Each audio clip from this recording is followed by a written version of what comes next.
Good afternoon. You caught us literally as we were broadsiding into the Cheetah Plains access road. We're running out of a bit of time here today getting down to where we're going. We have indeed come back to Cheetah Plains, and you may be already guessing why. We have an entire Styx Pride and cubs and male lion that is busy lying up, hopefully in the same place as we left them this morning, which is at a dam called Nkuhuma Dam, incidentally. I'm just going to pass these people quickly. Hello.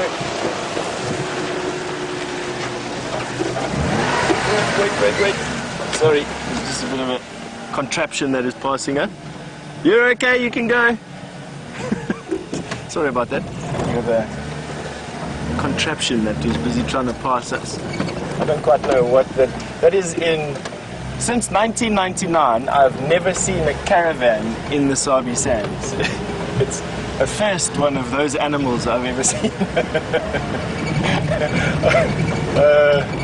The things that you see out here, I must be honest with you. Alright, so back to the plan. Hopefully we have the Styx Pride that are still lying up in the same place they were just there. And we're going to go see what they're up to. We're going to see if they are completely unconscious. If so, we'll stay with them for a bit, and then we'll go around Cheetah Plains a little bit and see what else is here. If they're not, if they're active, we'll stay as long as we can. It is going to be a busy sighting. Of course, Cheetah Plains has got lots of traffic through it and in it. And so I'm expecting at some point for the radio to... Oh, talking about the radio, I need to change channels. Yes, one of those things that happen out here. So it will get busy a bit, and then we're going to have to make space for someone else. Then we'll move out and we'll see what's around. That's basically my plan. I try and not do things too complicated out here, generally because nothing ever happens to plan out here. And secondly, it just sort of opens up the book for everything else. Don't forget, you can ask us questions if this is the first time you're watching the show, through email on questions@wildearth.tv, and if you want to use the hashtag Safari Live on Twitter, it is another very good way of getting your comments and your questions through to us. And if you haven't been introduced, or if we haven't met before, so to say, I am Steph, and on camera today is Viam, and we have Lou and Kirsty out in final control, making sure that everything happens, and then Brent and Brian on the other car today. And they are still celebrating their bee day. And I'm sure Brent has got a whole bunch of things in his sleeve. He's had an entire day to cook up a whole bunch of things in his mind, and that should be making you worried. Right now, talking about and off you go. I'm sure he wants to say hello to you. Number 33. And definitely not a common sight on Nkuhuma. There is a lone female ostrich. How incredibly crazy that is. It must have come out for Killer Bee Day, Brian. It must have. Now, normally we travel far and wide down to Cheetah Plains to see the ostrich, but today they've come to us. My name is Brent, and I have, of course, Brian Joubert, and there is the Killer Bee Thumb wearing a bow tie. Thank you to Kirsten as well. She made us Killer Bee bow ties. Brian's also got one. There we go. We can swing around to Brian. Brian's also got a Killer Bee bow tie. But we do really appreciate them. But oh no, I'm stuck in my bow tie. But I'm going to take it off because it flaps around. We will put it back on again later. And I think my mic, all you'll hear is crunching paper. Brian, I might need a hand here. And Kirsten has tied me in. Actually, I might have to cut that. Or maybe I can go over my head. If you're lucky. Oh, there we go. Oh, now it's caught on the earpiece. Okay, let's catch up with that ostrich before it disappears. So this is the first time I've ever seen an ostrich on Nkuhuma. Brian, it's your? Second time.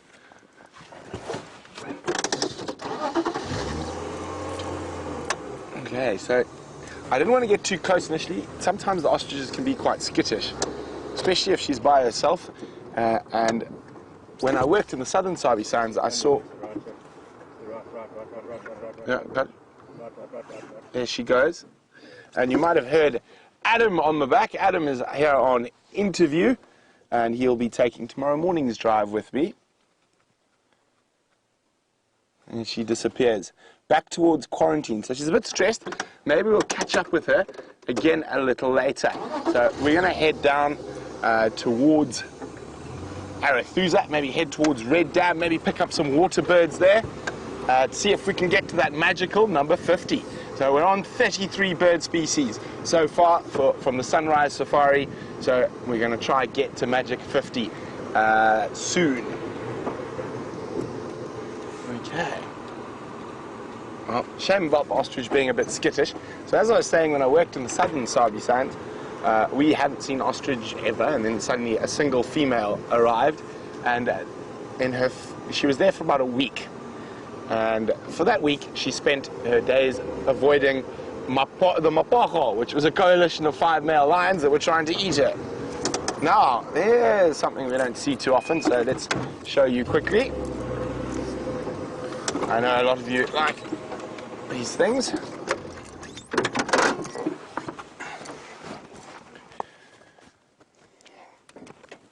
Okay. Well, definitely the first time I've shown these tracks on Nkuhuma. They are quite funny looking, but there we go. There's the ostrich. You can see 1, 2, 3 toes. Look at that big claw. Now, they have an incredible ability to defend themselves with those claws, and I've actually seen massive injuries done to people, strange enough, by ostriches. A guy I know needed about 78 stitches. That ostrich claw ripped him from here almost all the way down to his knee. So they are able to defend themselves quite well, but they generally rely on their speed to get away from predators. Not very clever, though, I'm afraid. So a lot of the predators really like them. I've actually never seen a leopard on an ostrich kill. I have on baby ostriches in Botswana. But normally, when in Zululand, we had a coalition of male cheetah that literally wiped out all the ostriches on Penda. They loved ostrich. Every time we found them, they were eating an ostrich.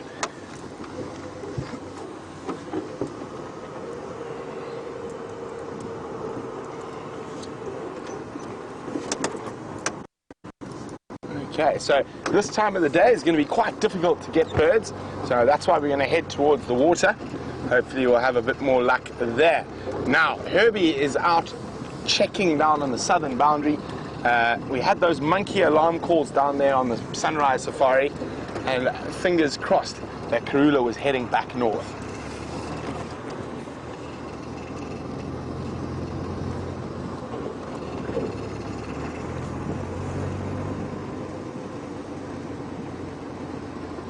Okay, so remember, we are on a live African safari. Send me questions through to the email address questions@wildearth.tv, or you can use the hashtag Safari Live on Twitter.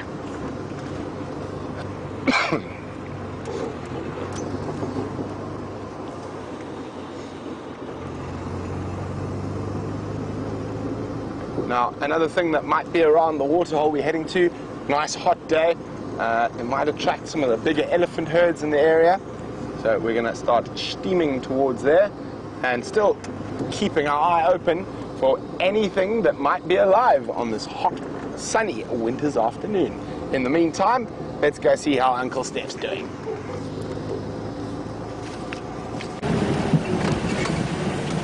All right, we have just arrived at Nkuhuma Dam, and I can say that the lions are not in exactly the same spot that I left them this morning, but that's because the shade has moved.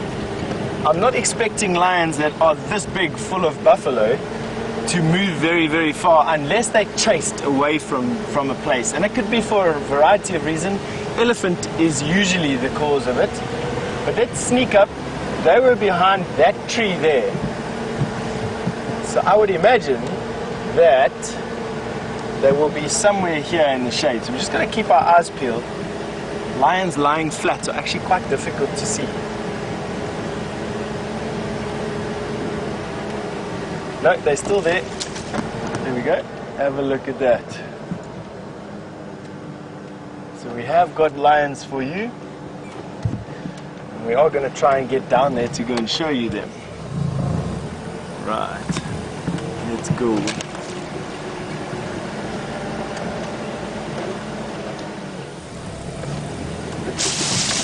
put the car into all the obligatory safety modes, you know, four-wheel drive and diff lock and all the rest.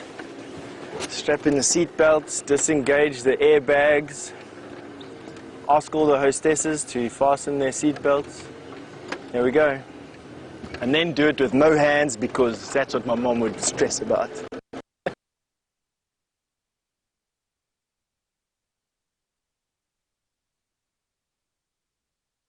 Nothing wrong with it.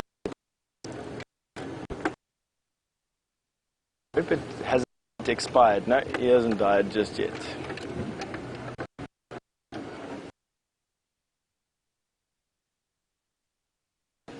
Alright. Do that. Alright, here's the whole Styx Pride and one Birmingham male, their male. Their male is obviously an oversimplification. There are 4 males now.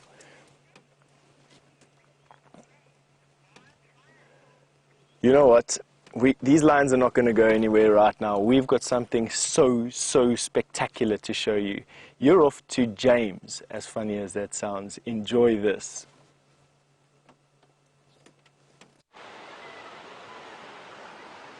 You won't believe it, everybody, but I'm addressing you from the middle of East Africa, here in the Mara Triangle, a quite astonishingly beautiful piece of ground, 510 square kilometers, 350 square miles of utterly magnificent Africa, and I'm going to show you. Firstly, I must introduce the team though. Mr. Graham Waddington on camera today, and in the background, tied in by thousands and thousands of different wires and aerials and various other things, is Peter Bratt. Now, come and have a look here. Come on, Graham. Now, we're just going to put the camera on a tripod. It's going to get a little bit bumpy. There we are. And now, what you are doing, where you are looking, is straight across the Mara River, everybody, into the Mara National Park. We're in the Mara Triangle, and that is a very small portion of 1.5 million wildebeest that come into this area on a yearly basis, arriving in late July and departing somewhere around October, heading down back south into Tanzania. And it is across this very river that we're looking, the Great Mara River, that those iconic pictures and films have been taken of these great herds of wildebeest migrating to and fro across the river. Now, they don't all make it, of course, as Graham is about to show you. One of them has unfortunately met its end. It's over there. No, that's a crocodile, yes. There we are, well done. That one there is a wildebeest that is not in fact swimming, it has in fact died. And it will shortly be eaten, I've no doubt, by that very large reptilian. That crocodile is probably 10 feet long. It's absolutely enormous. And it probably only needs to eat once every 2 years or so. Hello, Jen Ward. You say this is fantastic. This is absolutely unbelievable. I am so amazed that we're able to be here. It is very special indeed. There we are. We're just zooming there onto that enormous crocodile. Now, James Cole, you ask a very valid question as we pan across to some hippopotami, a pod thereof, sitting here in this incredible river. You say you wonder if Gnorman the Gnormus Gnu is here from Cheetah Plains. He is not, believe it or not, and that is because he is a different subspecies of the blue wildebeest, the one that we've been looking at there, that small herd of the greater population of 1.5 million. They are called the brindled gnu, and although they are the same species, the difference is that they have got a very white beard, whereas Norman, the no-mates gnu of Cheetah Plains, has got a black beard. And that's how you know the difference. Obviously the zebra are there. They are the same kind of zebra. They're Birchall zebra. And then we've got one other quite special animal here that we don't see any of in the Kruger Park or anywhere near those environs, and it's called a Thompson's gazelle. And it is quite similar to well, there are a few across there. We're just going to see if we can find one for you. You got them? They're very similar to our national animal, well, the South African national animal. Look at him, there he is. He's a magnificent fellow. And he is similar, like I say, to a springbok, which is our national animal. Also doesn't occur in the Kruger National Park, but they occur in great numbers here. So let me just give you some of the scale of what's going on here. We have got a situation where there are 1.5 million wildebeest, plus minus, 300 or so thousand Burchell zebra, about 200,000 of those Thompson's gazelles, and most of them right now as we speak are on a piece of land that is smaller than the Sabi Sands. Now I think that's absolutely incredible. Sabi Sands about 600 square kilometers, this area 510 square kilometers. They do obviously spread a long way then across the river where these ones are into the Mara, and the entire area, the whole Mara Serengeti ecosystem, is about 20,000, am I correct there? Yes, 20,000 square kilometers, which is just slightly smaller than the Kruger National Park. So just to give you an idea of what we're looking at here. And Christine, you say, is this live? Well, I'm talking to you, Christine. It is as live as you and I, and it's wonderful to have you with us. We have not recorded anything today. Well, we recorded a few things for some B-roll. We had an amazing experience just probably about, what about 12 o'clock your time. We watched some wildebeests swimming across the river. We wondered if they would be devoured by the death in the deep, these enormous crocodiles, but they were not. And we watched them for about half an hour. Two big herds of wildebeest crossing the river in a different place from here. And we came here because we rather hoped this herd would come across at some stage during the afternoon. They might do that, but at the moment they haven't. Oh, there's a marabou stork. No chance. No chance. It's coming down. There, you'll get it. No, not yet. There, you might get it now. Hello, Aqua. I'm afraid I missed your question. I'm going to ask for it again. Oh, are we in a covered vehicle? Aqua, we are in a covered vehicle. We have to be. That's the law in these parts. And you don't tangle with the law, as you know, Aqua. And you say, what's the temperature? I'd put it at a fairly pleasant 28 degrees Celsius or so, which is 82 degrees Fahrenheit. So that's the temperature here. Of course, we're not far from the equator. We're just south of it, which means there really is hardly a season in this area. We're quite high up, which also means that the temperature's pretty, I mean, it gets hot, but it doesn't get blistering, I don't think, too often. Look at that river. Isn't that amazing?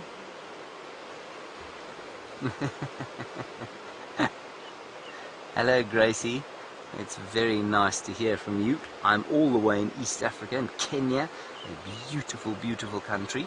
And you say, how fun is this? It is such fun, isn't it? And we're looking at hippos, your favorite animal. We're looking at crocodiles. We're looking at dead wildebeest, but mostly we're looking at an incredible abundance of life, the likes of which I have never seen before.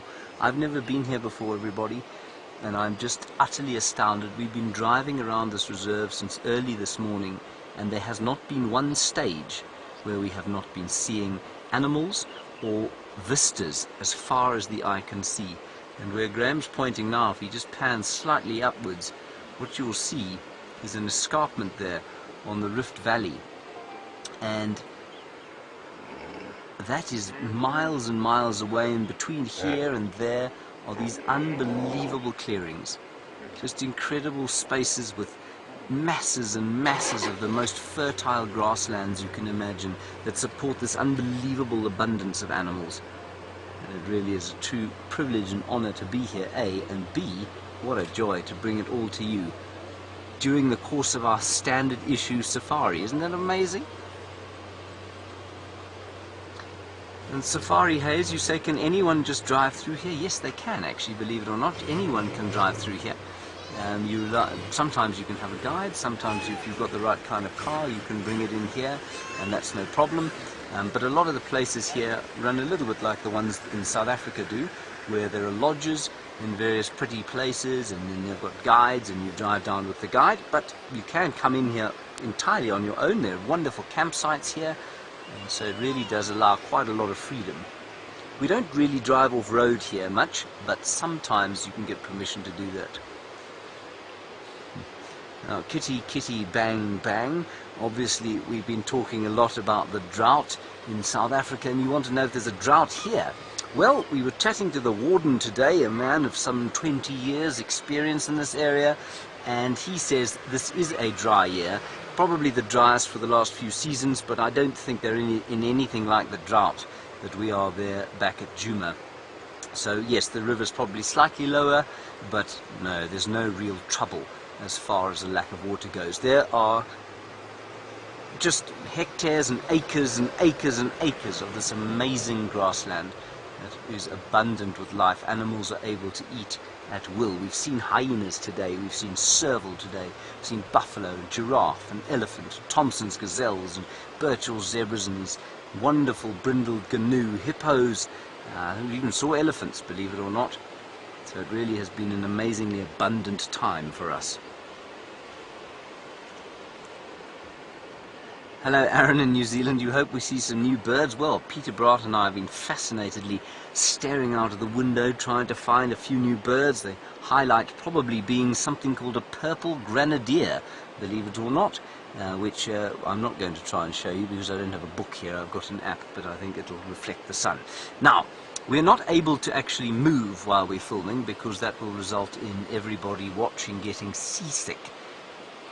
So we will just pan from side to side until you get tired of looking at this particular view, and then we might go and see what else we can find. I'd like to show you some topi. They're an antelope we don't get up there. We do get some sesame sometimes in the Kruger, and they're a similar species.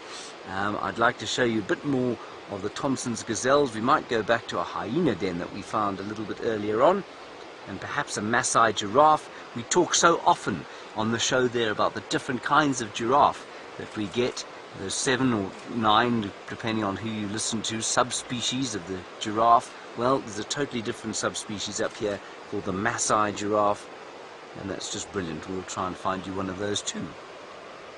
Ooh. Just quickly, there's a... Oh, you're not going to be able to do that. No, never mind, everybody. Let me just going to pan around, everybody, and what we're going to do is show you something familiar as it disappears. Oh no, there's another one anyway. There was there, everybody, a helmeted guinea fowl. Alright, let's have one more look there at the wildebeest, and we're going to head off now and see what else we can find. And who are we going to hand them back to, Kirsten? And we're going to hand you back to Steph, who is with the inimitable Styx Pride, and with any luck, we too will find some lions.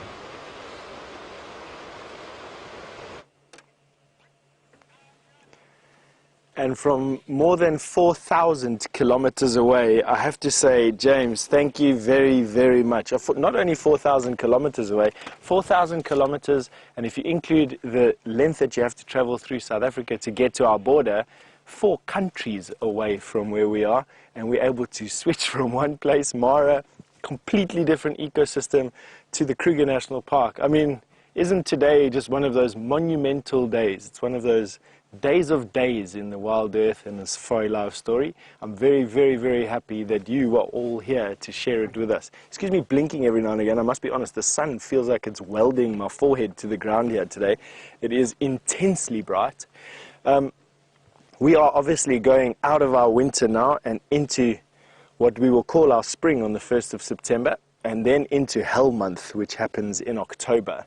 And what I mean by Hell Month is the fact that the temperatures peak at 110, 120 degrees Fahrenheit, 40, 45 degrees centigrade, and no water and no vegetation around.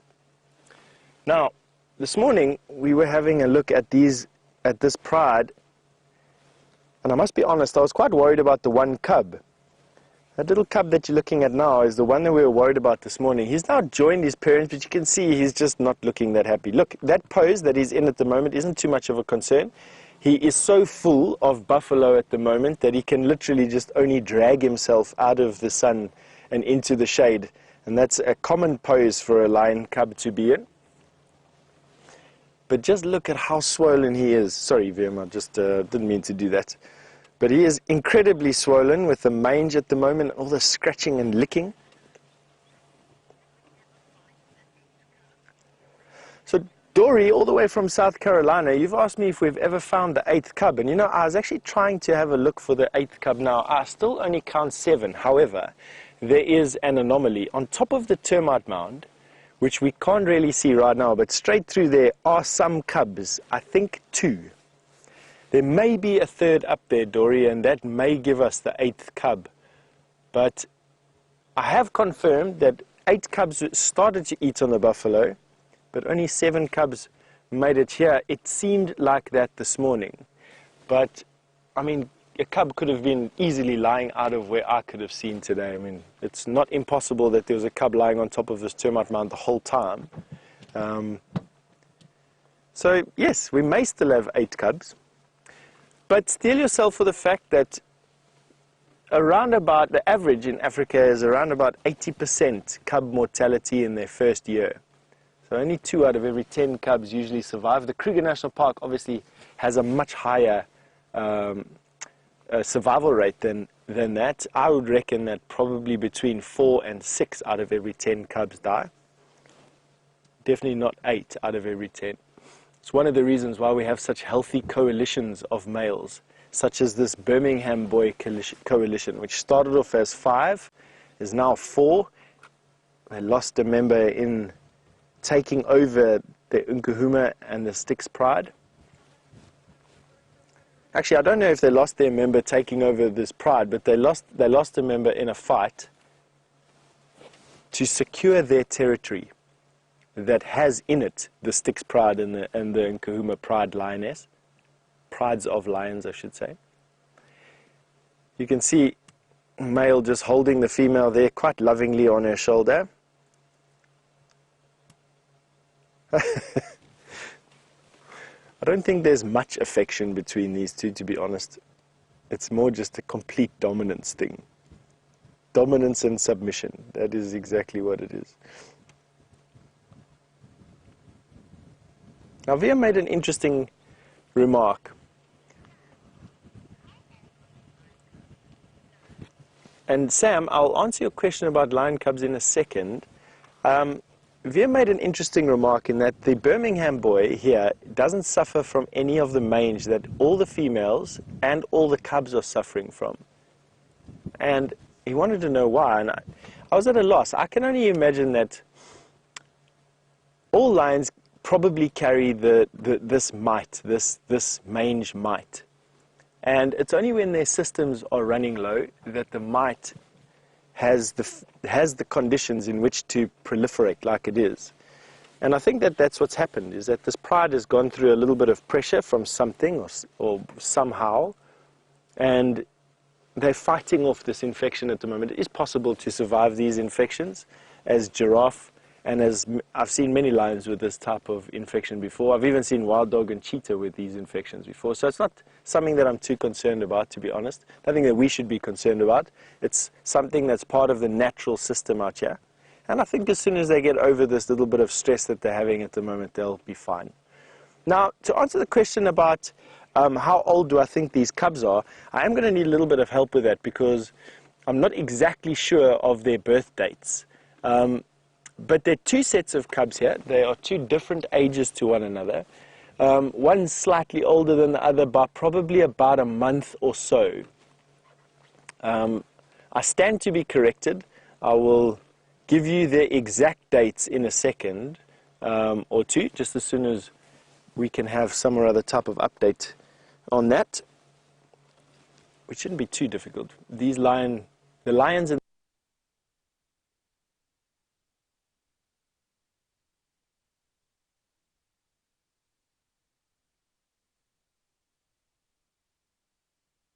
the leopard and the cheetah in this area are their lives are very, very, very well documented. Oh, I forgot to invite you to please tell me how old these cubs are. of course, you can interact with me on this particular safari, and I would love for you to be able to give me the exact dates that these cubs were born, or plus minus, I mean, a few hours out either way, 48 hours or so, either way won't make too much of a difference. But you can send it through to the hashtag Safari Live, or you can email it through to questions@wildearth.tv, and I'll be happy to share those dates with you. I don't see these lions very often. In actual fact, today and this morning was the first time that I actually seen these cubs, and it's only about the third time that I've seen the Styx Pride itself. So as to its history, I'm not that up to date, and I'd rely on your feedback there, absolutely. It would be welcome. Let's have a look at these two. With a tummy full of buffalo like this, they can probably go for around about 2 weeks before they start to look bedraggled. They will most likely start to hunt actively from tomorrow night again. And they'll probably kill something either that night or the night after. It's tough to say exactly when they're going to kill, because they are opportunistic, so they're going to need to have an opportunity to do that. But I think that they'll probably eat within a week from now, and they can last for 2 weeks. On that point, Brent is wanting to give you an update. I think he's feeling a bit left out, perhaps.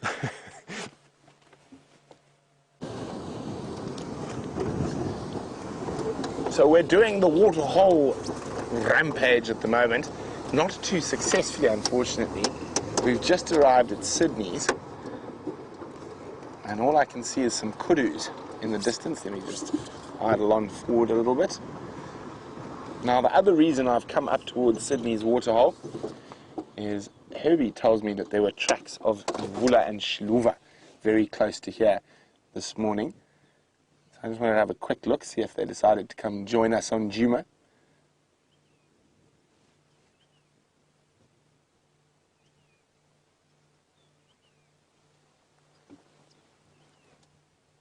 And I can hear some canaries, but they're a bit far. Okay, let's head towards Red Dam. Maybe we'll have more success there.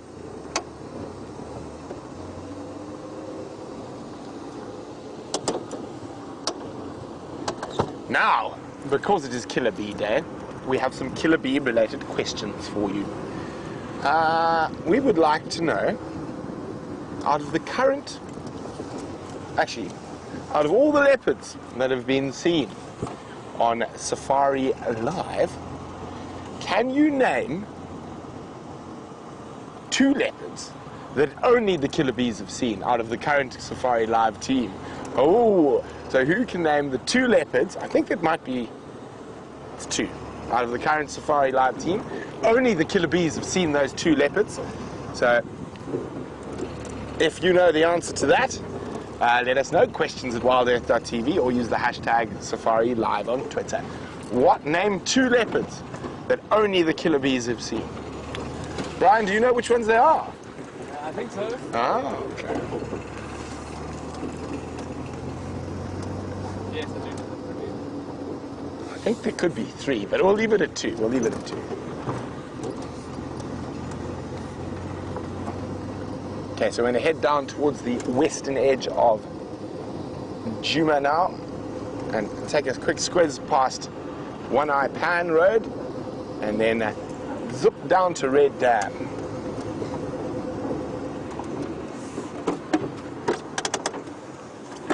Now, we need to look very carefully. Oh, there's a common bird we haven't seen yet, Brian.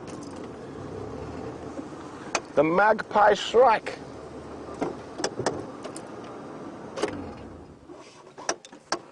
And before it disappears, because it is Killer Bee Day and everything bee is wonderful, oh my goodness, we're being attacked by a truck. Quickly, before the truck arrives, Brian, go to this little dead, looks like that one there, off to the, on this little thing here, there.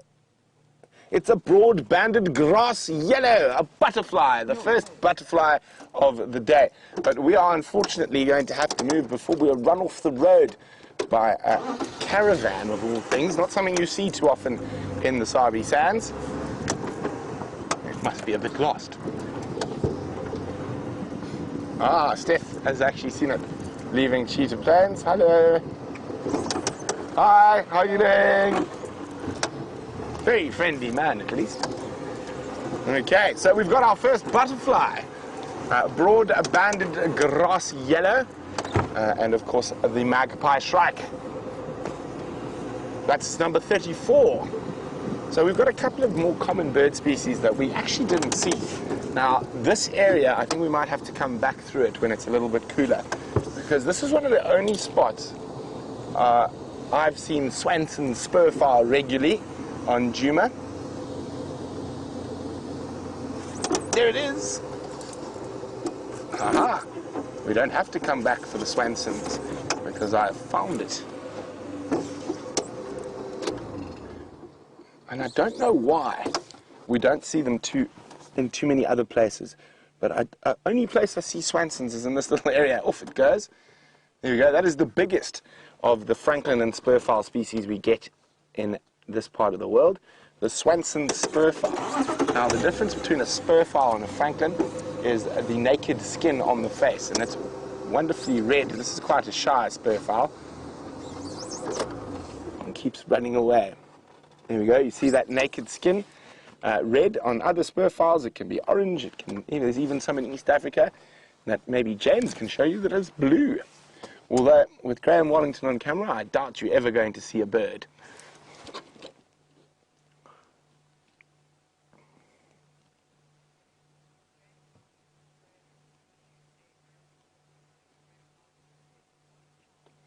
See, I didn't even know that, but I guessed it. As I said, apparently James asked Graham to put a marabou stork in flight.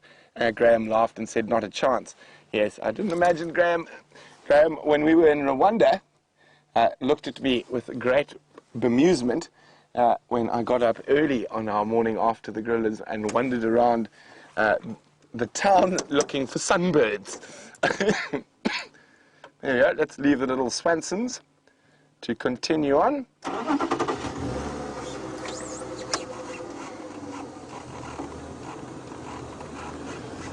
Oh, Leslie in California, you have 1 out of 2. One leopard that out of the current Safari Live team, because I think Scott has also seen it, but he is no longer with us, is the Anderson male. The biggest male in the Sabi Sands. The killer beads have been there. The second, however, is not Gajima. Who did I see Gajima with? That was with VM. But so there is another leopard, and it was quite recently. Oh no, there's another one. There's 3. There's 3. There's 3. Now MJ says Anderson, indeed correct. Quatile not.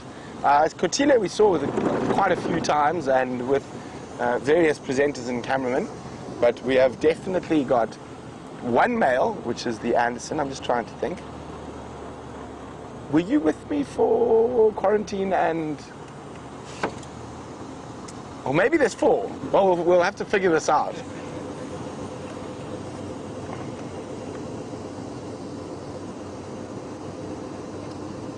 I think there's Herbie on his boundary patrol, making sure leopards have come in and out of Nkuhuma.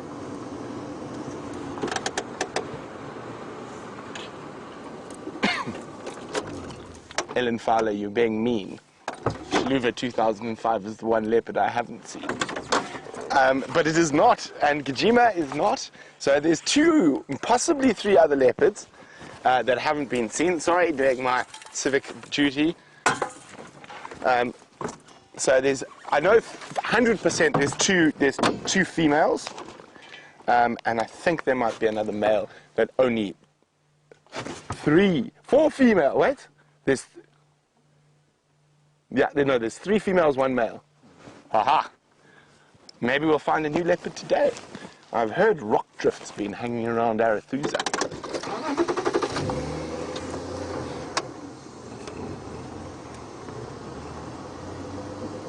So while you try to figure out what those leopards are, we have possibly one of the most rare sightings that is unbelievable, and we're going to go all the way to Kenya to see Graham Wallington filming a bird.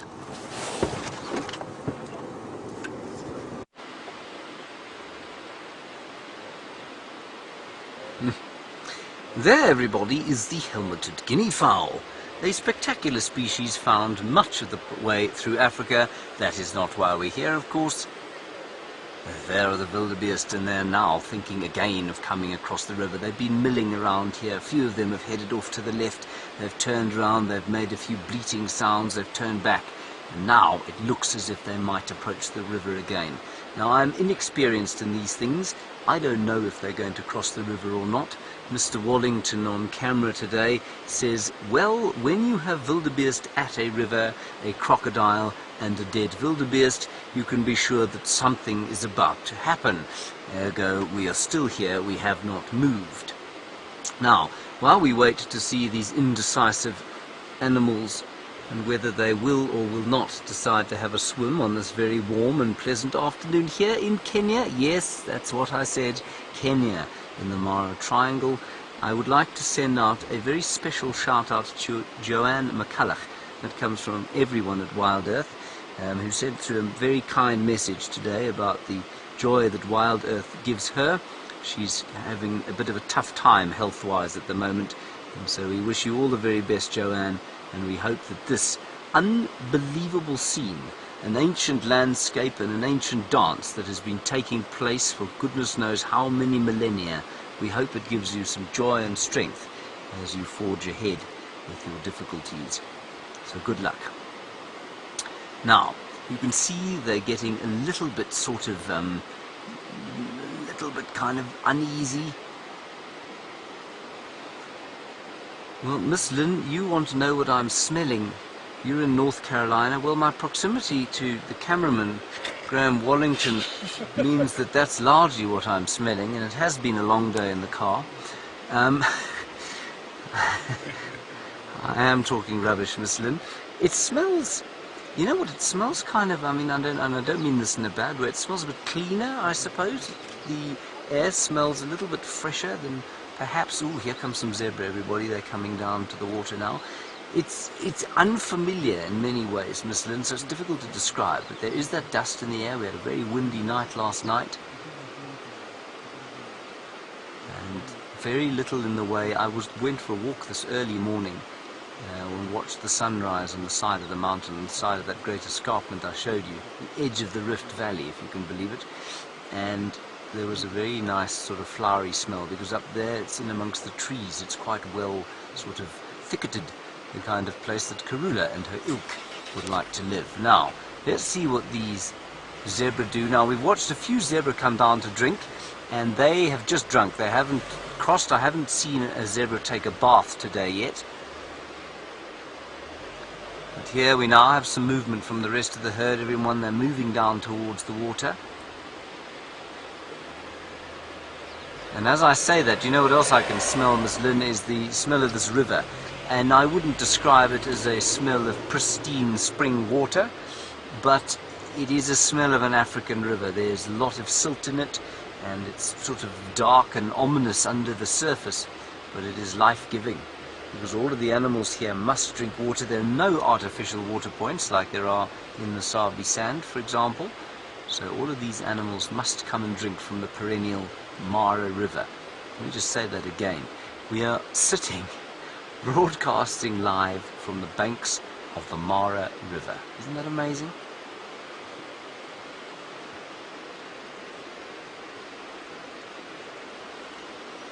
Hello, Robin. You want to know about those zebra and whether they have a shadow stripe. The further north you go from sunny, gorgeous South Africa, the less that shadow stripe is in evidence. So these ones have got virtually no shadow stripe. You'll see one or two who've got a fairly clear shadow stripe, but you'll see just as many that don't have any. The other thing I've noticed about these zebra while we've been here, and while we look, it looks like this herd might come down to drink now, or indeed take the plunge. The other thing is that many of the zebra here seem to have fairly Roman noses. They've got a very distinctive kind of roundedness about them. Here we go.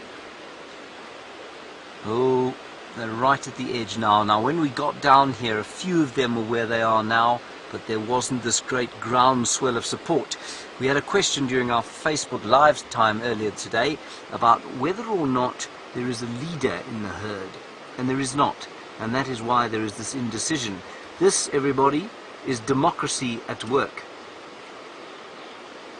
Everybody has their say, and eventually everyone will decide what to do. There will be a consensus, and one will take the first plunge, and then the rest will follow. And then we'll see what happens. Will a great ancient reptile leap from the deep and grab one? Will they make it across so that they may eat the grass that is, to my mind, in the same greenness as it is on that side? Here we go, here we go. Oh, oh, oh, oh, oh. Nearly there.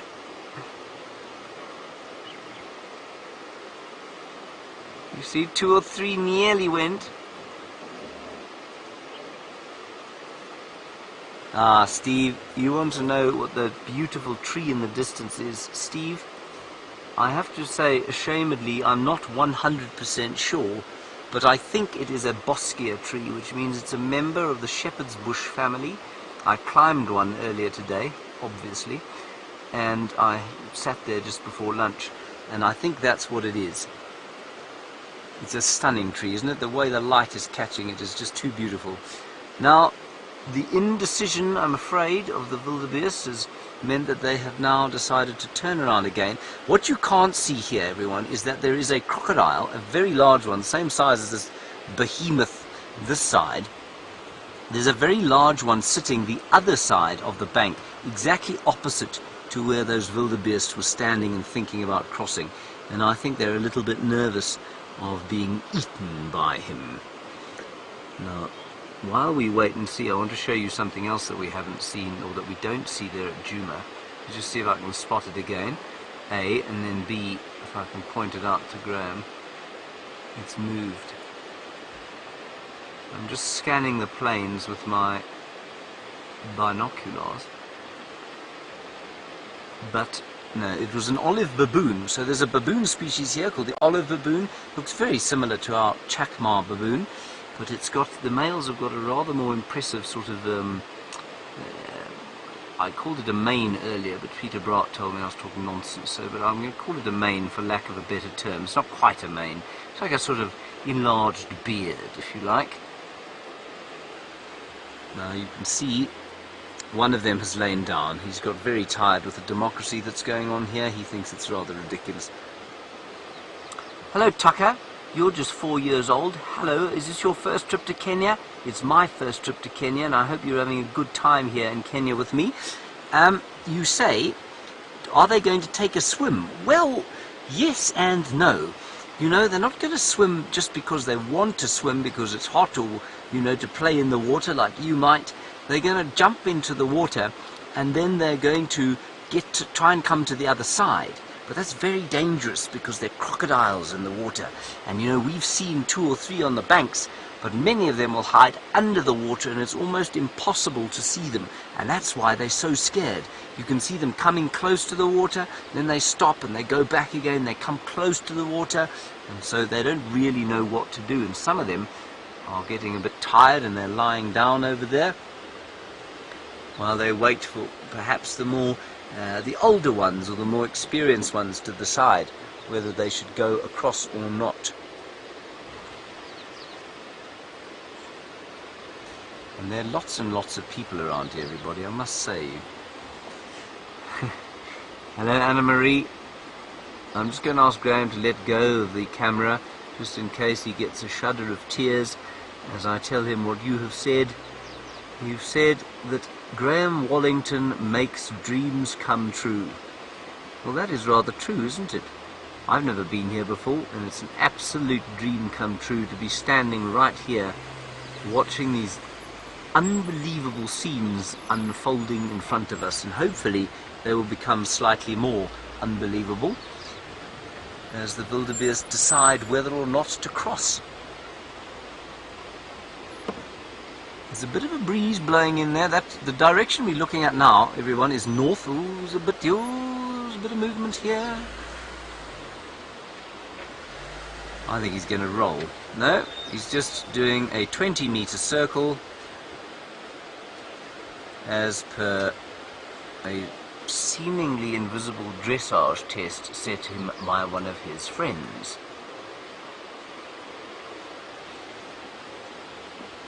I can now hear them bleating. No, no, no, no. There's an air of expectation now, there really is. So you're looking out to the north there pretty much, everyone, and you may see that the sky seems to be turning slightly greyer. I wonder what I have no idea what the weather's going to do here.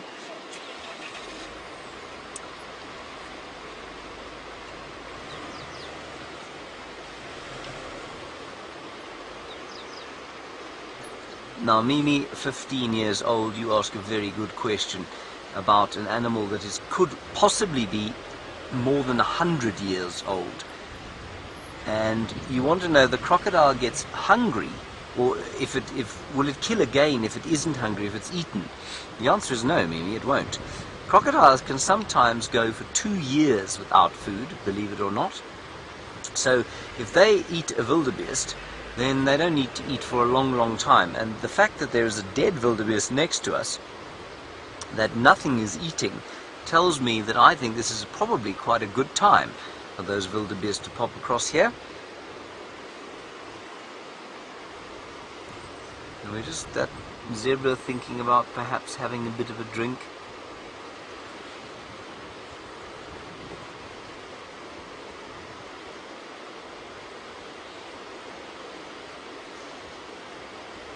Hello, Kirsten from Denmark, as opposed to the final control.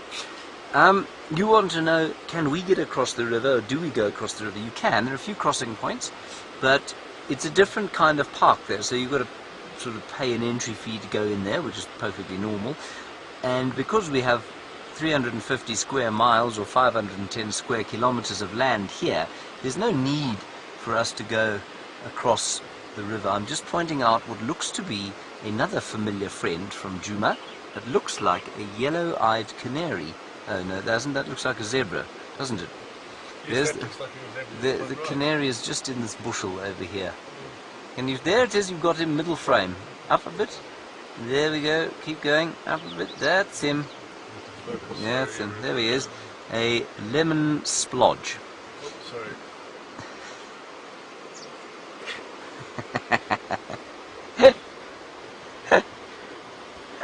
I think that's probably the yellow-fronted canary, everyone. The birds here, there are lots of different birds, and I was just been looking underneath the feet of those wildebeests there. There, Graham, can you see the lapwing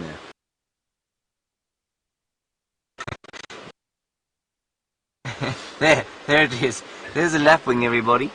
I don't know what lapwing that is. I'm going to find out for you right now.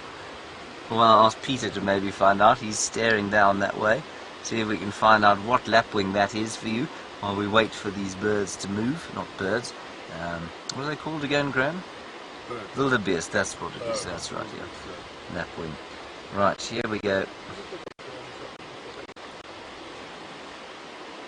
Aaron, you want to know if we get brown hyena here? I don't actually know the answer to that. I think you probably do. You certainly get something called an aardvark, which is not an aardvark, an aardwolf, which is a small hyena, and you also potentially, but unlikely, to see something called a striped hyena, which is a very small hyena. Now that lapwing, everybody, as far as I can make it out, is called a spur-winged lapwing. That's quite special. First one I've ever seen. I'm getting yips from the back here. Peter Braat, budding ornithologist, in fact more than budding ornithologist, agrees with me, a spur-winged lapwing. Is that it? My earphones have come apart. I'm just refixing them to themselves, and I'm back. Right.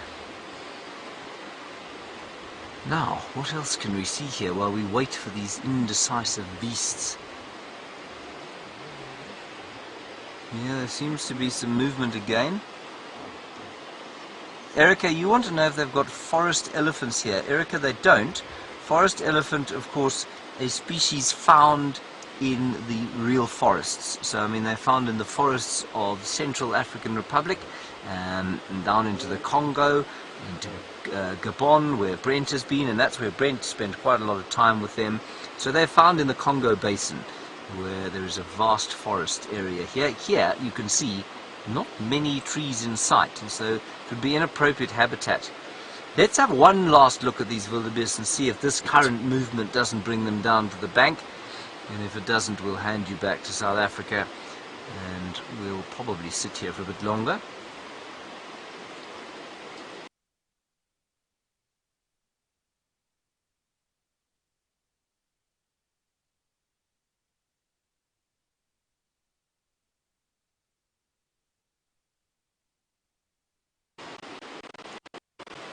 Okay everyone, let's head back to South Africa, find out what Brent's got. Sounds like he's having a fantastic game drive.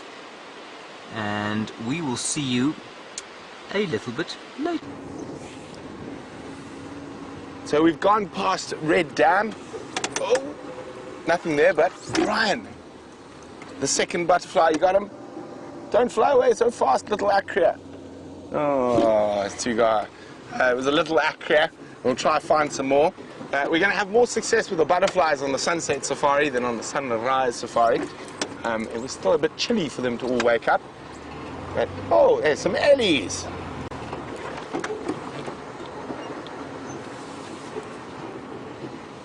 Hello, ellies. Oh, maybe they'll head up towards the water. Or maybe it doesn't look like they'd already been. Let's have a look.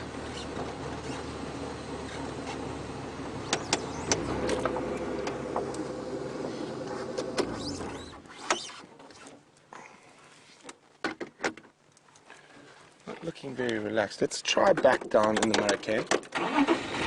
So we're in the Murricane River, and quite often, very good spot not only for elephants, which are here now, but also for leopards and birds, of course. These ellies are not looking very relaxed, so they're moving off quite quickly. You see the dust through there.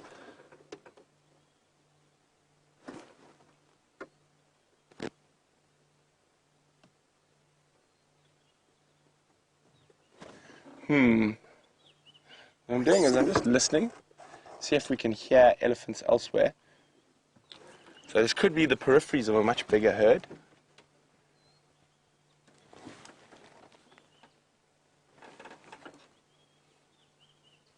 I can hear a bird as well. So we are going to catch up with those ellies, but I can hear a little bird party up the road.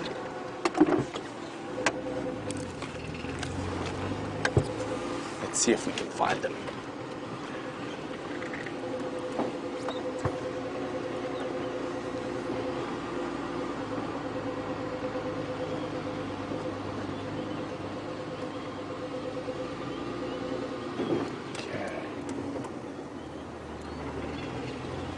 Bird calls are getting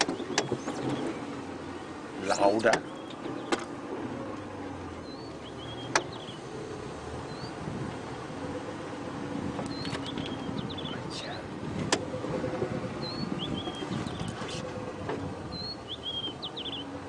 Got him, Brian? There we go. That's the call I've been listening to. Ooh, here's a difficult one. Now, some of you might be able to identify it from its call.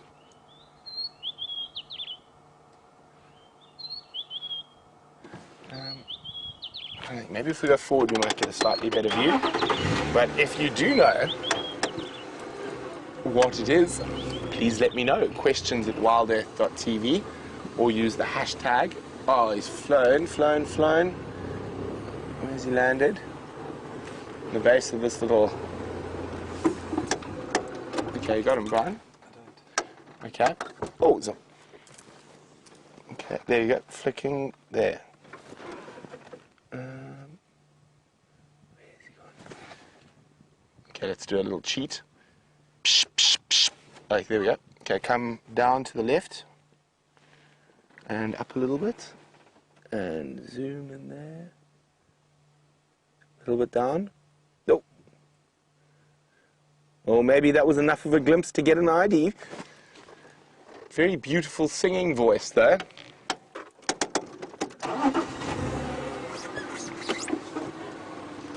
try one last view. Okay. Right in the base of there. If he sits for a second. A little bit up to the left. Was there? He gone already? No, he's disappeared. Well, that is the problem with birds. They tend to flutter by. Not quite as difficult as the butterfly. And yes, Rena, of course we will hunt butterflies on Killer Bee Day.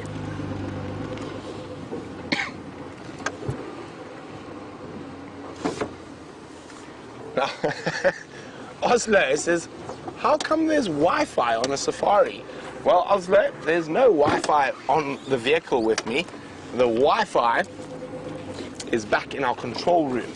So we've got the ladies sitting there and they feed me your questions through here.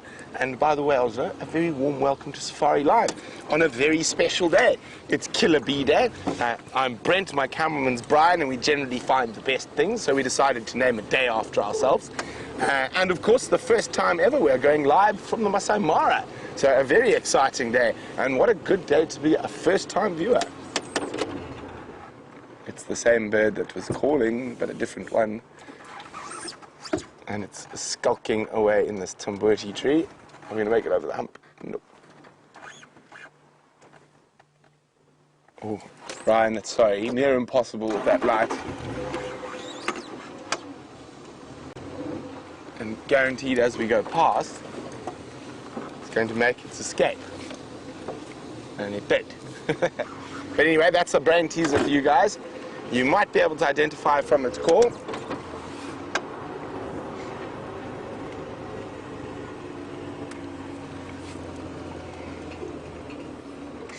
Well, it seems like we've got lots of new viewers. Hello, Wernie. Wernie would like to know, what did we study to do what we're doing now? And what exactly are we doing now?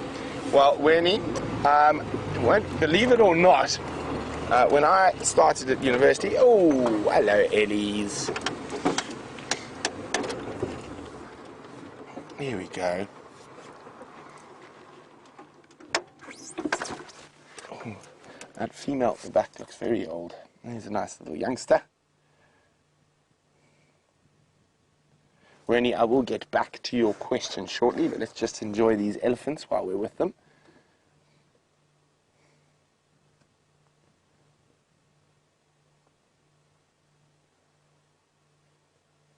Okay, let's move forward a little bit.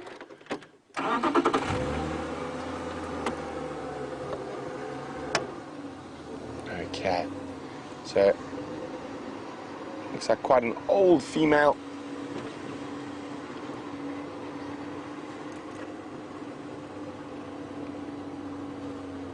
Hello, old lady. Oh, I actually haven't seen this female in a long time. Remember her, Brian? She's got that one recurved tusk, the one that faces backwards. It must have been about 6 months since I've seen her. Very old girl, probably around 55 to 60 years old. Try get you a view. She's got a very unique tusk, one that sort of goes the opposite direction. We'll try get you a view now. Hello, old lady. Now there's another one that I've only seen once that actually had two tusks coming out of the one side. So there we go. Can't really see as she's moving through the bush. What I'm going to do is I'm going to head up ahead of them, and hopefully they're going to move through into the open while we wait for them to come. Oh, let's have a look. And it sounded like there were quite a few other elephants spread out through these guarri thickets. Let's see if there's any in a slightly better position to view. While we do that, Wendy, believe it or not, what I first studied was law. didn't last very long. I only studied for about 6 months. But I've been very lucky. I've grown up in the bush my whole life. So I have no real formal education. I've just had some of the most incredible teachers throughout the years, from rangers and trackers throughout Africa. I can hear eddies. Ah, there we go. Here I could hear one.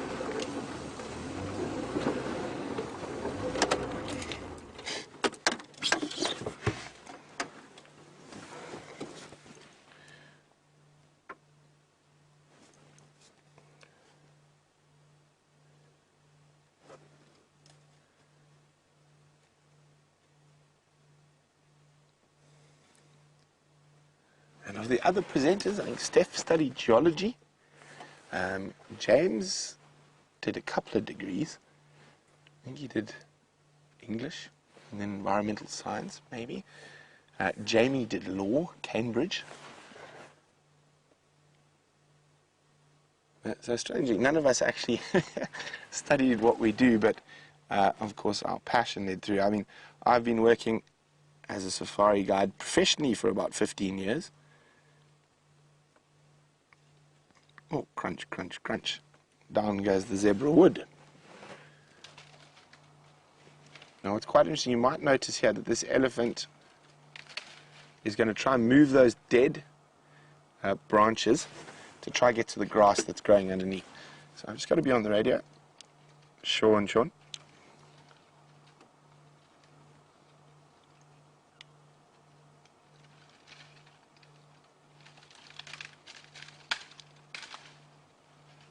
Sean, there's also a Klambi and Love mobile west from Red Dam up towards the cut line.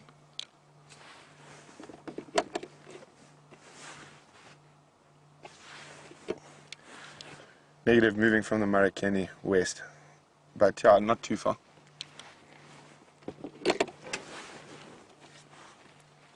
So there we go. So elephants quite often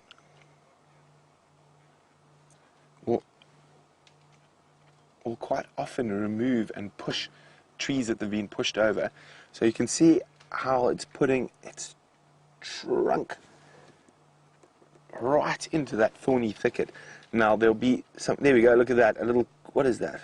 A little creeper, or a little, I can't see what plant it is, it ate it too quickly, but that has been protected from the other animals by this thorny thicket that the elephants have pushed down. Now the elephants are one of the only animals still able to utilize this resource. Now we are on the worst drought since 1992. So the elephants are feeding on a whole host of species they might not normally feed on. It actually looks like it's eating an anthericum at the moment, which is a semi-succulent type of wild flower, and that's the first and probably last anthericum I'm going to see this year.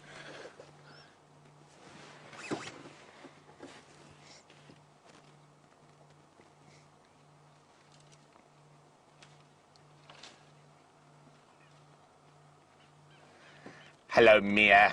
Great to have you with us. Mia is 4 years old, and Mia just says she's so happy that we're with the Ellies. Well, Mia, we're so happy to have you with us with the Ellies.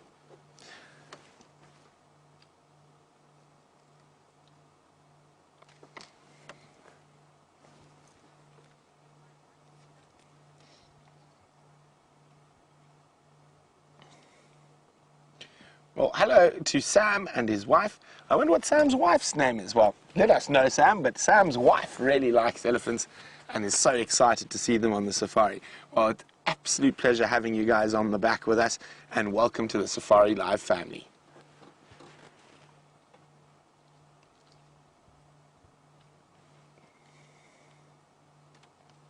Now, you can see in front of that elephant, you can see those very thick spines.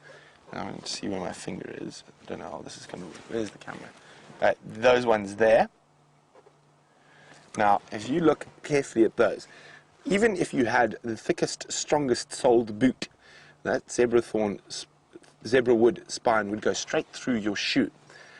But just to let you know how tough the inside of an elephant's mouth is, that elephant would crunch through that with absolutely no problem.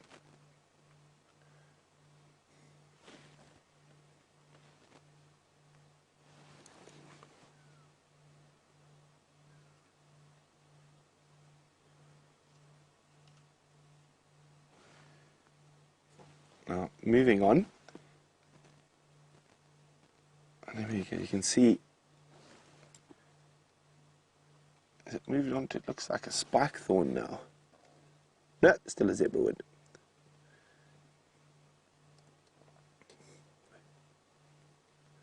Now, elephants, of all the animals out here in the bush, are probably awake for the longest and are the most active throughout a 24-hour period.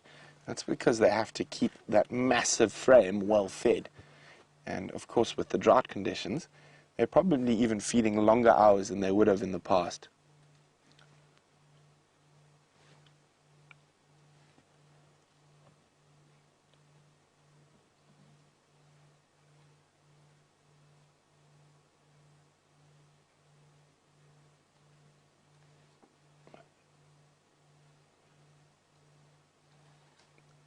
So even though traditionally at this time of the year, elephants would be focusing about 80% of their diet on trees and bushes. But it depends on the type of trees and bushes. I said they're eating quite a few species that we don't normally see them eating in a normal year. And I'll go into that. Well, anyway, thank you, Sam. Sam's name is Amanda, and Amanda loves elephants. So there we go. Welcome to Sam and Amanda. Okay, now let's have a look.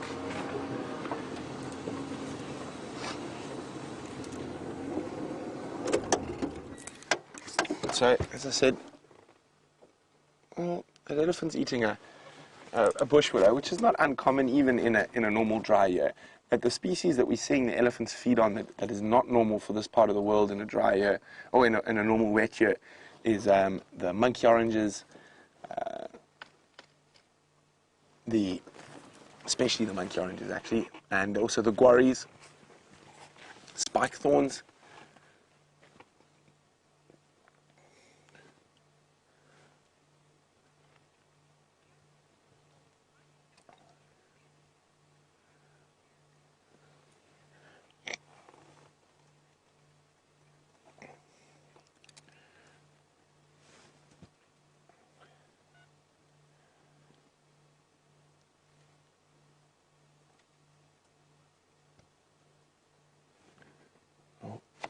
Up ahead, right? It's that old female. There she comes. So as we were hoping, if we parked in the right spot, she was going to walk right towards us. Hello, old lady.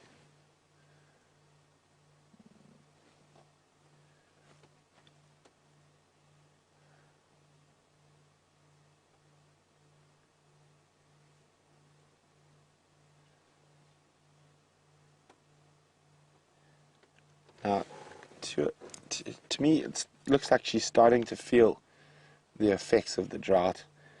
You look at those indentations on her skull, also on her shoulders and her hips are starting to show a little bit more.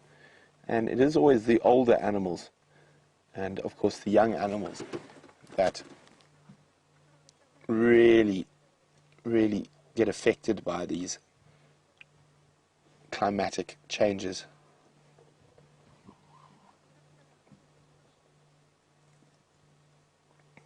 See, I mean, there she's eating a little Waltharia, and it's not a plant you see elephants eating very commonly. And the Waltharia have a high level of hydrogen cyanide in them. I mean, in an animal an elephant size, the odd Waltharia plant, that hydrogen cyanide is not going to make any difference. But it's the same plant that the acria butterflies sequester their poisons from. Oh, there we go. Found a little red thorn, little acacia. And if we look closely at acacias, which is one of an elephant's more favored tree species, a lot of them have been completely annihilated this year, along with the buffalo thorns.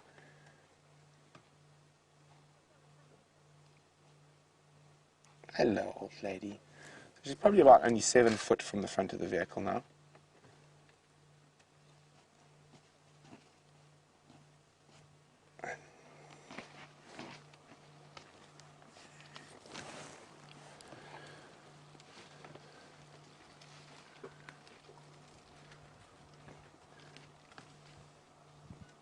Greg in Colorado, well, welcome.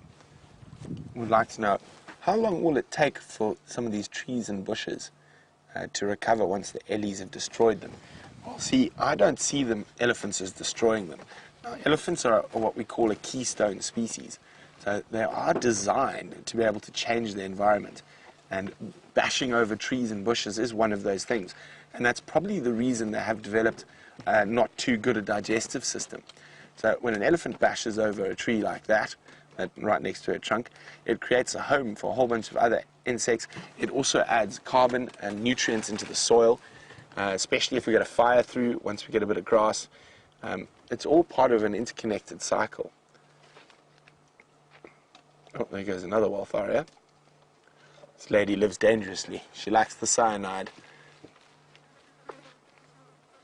Hey, old girl. I mean, you can see completely taking not even the slightest notice of us. She just passed within 6 feet of us, just carrying on with her business. Now, of course, with elephants, it's very important to read their behavior correctly. And if you don't know elephants well, I wouldn't recommend switching off in the middle of a herd of elephants. And there are some telltale signs to look for, especially if you are planning on driving yourself around the Kruger or anywhere. My best advice is watch their tails. As soon as there's a bit of stiffness in the tail, rather give that elephant a bit of space.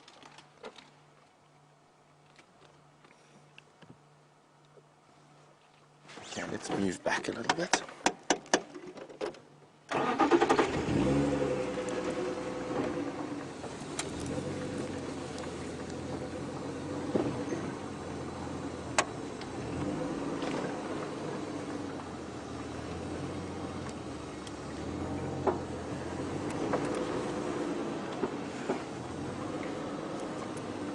Now, Betty, hello Betty. Betty says after watching the live drives, it's now become her life's greatest dream to come to Africa. Well, Betty, hopefully you make it. Where there's a will, there's a way.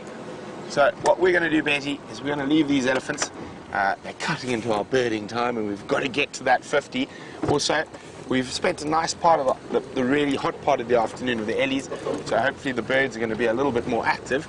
Now, as we head back towards Djuma, doesn't sound like much happening on Arathusa, so let's go see what we can find back up in the north.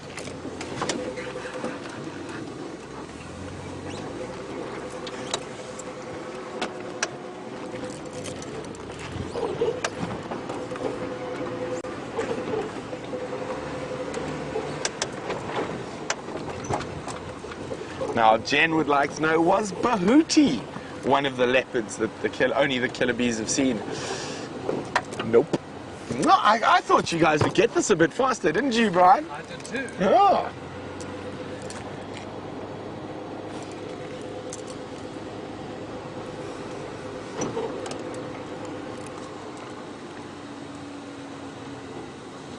Okay, so while we make our way back towards Djuma, let's go see what Steph's been up to.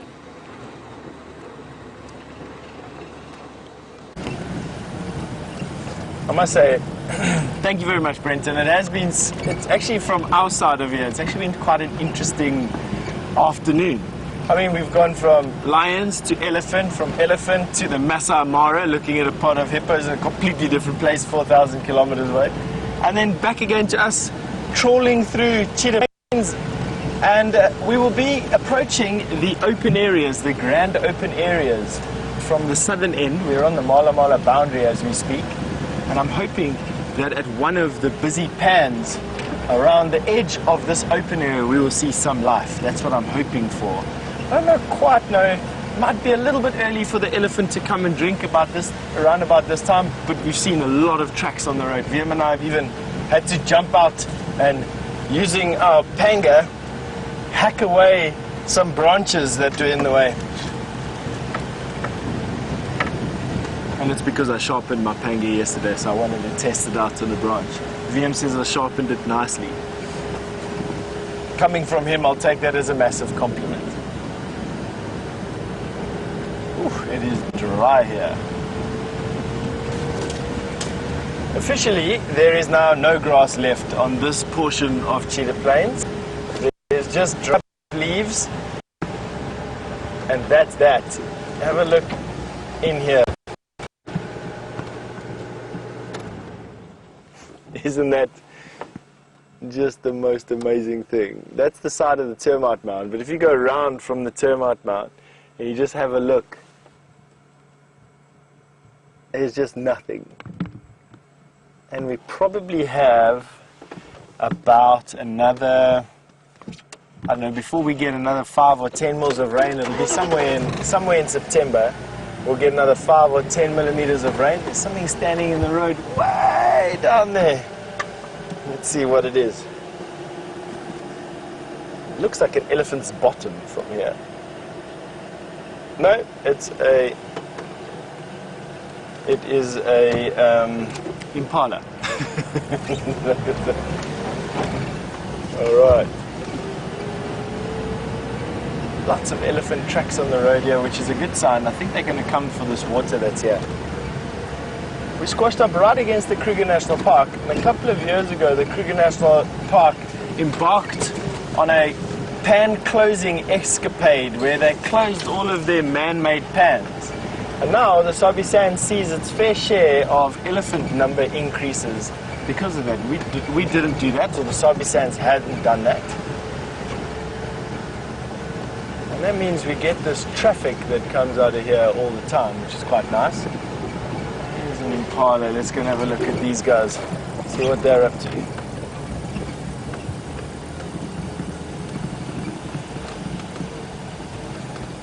James, you've just asked me, with spring on the way, when can we expect to see the lunar moth again? James, they come out around about Christmas time, November, December time. Although you catch me with a sore point in that I really, really want to find a lunar moth caterpillar and its pupa. That was my mission last year, and I failed dismally in that particular mission. And I absolutely want to try and do it again this year. But let's talk a little bit about these impala. This is another bachelor herd of impala.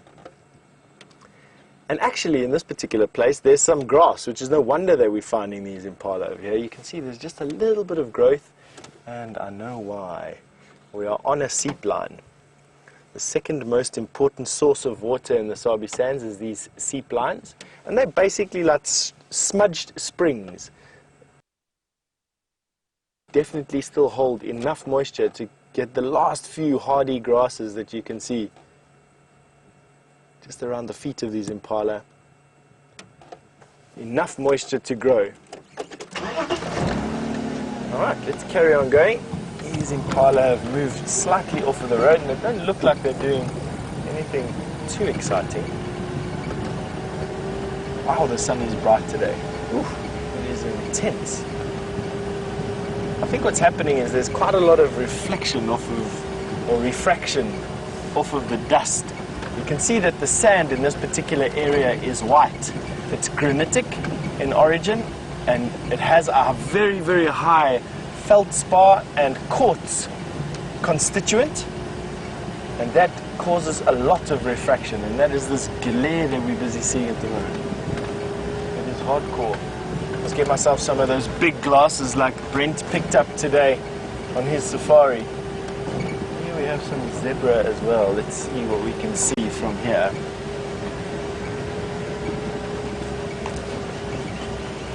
See if we can get a little bit closer to the zebra, or at least a little bit more in the open. They seem to be on these game pods that are coming through. Yes, no, are we going to do it? Just get a face there for you. There's a zebra lying flat on his side there as well. Underneath it, there where that face of that one is. There we go, that's a zebra sleeping. You can see the one on the...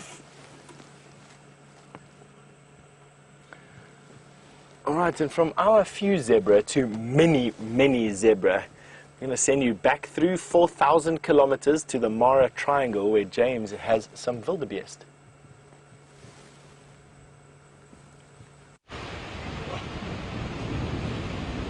Steve is linking. Linking. Everyone.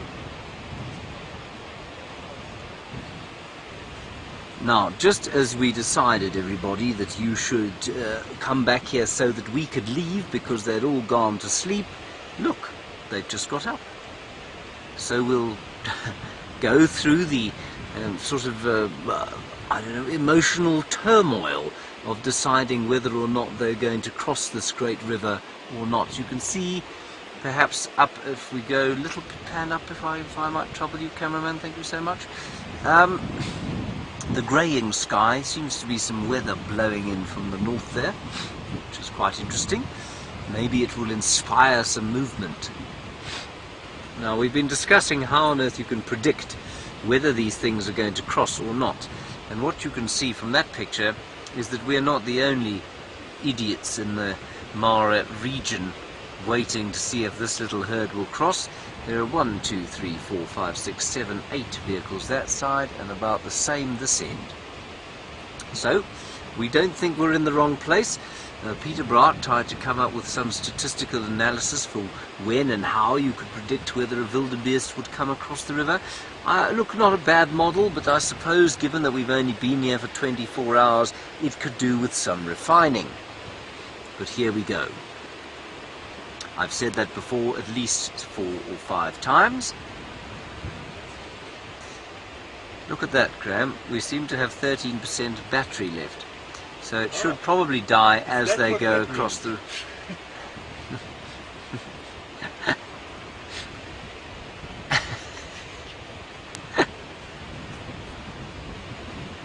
Hello, someone called Love3Dogs. Hello, Love3Dogs. Well, welcome to Kenya. And you say you're not used to seeing so many safari vehicles. Yes, nor are we, I must confess.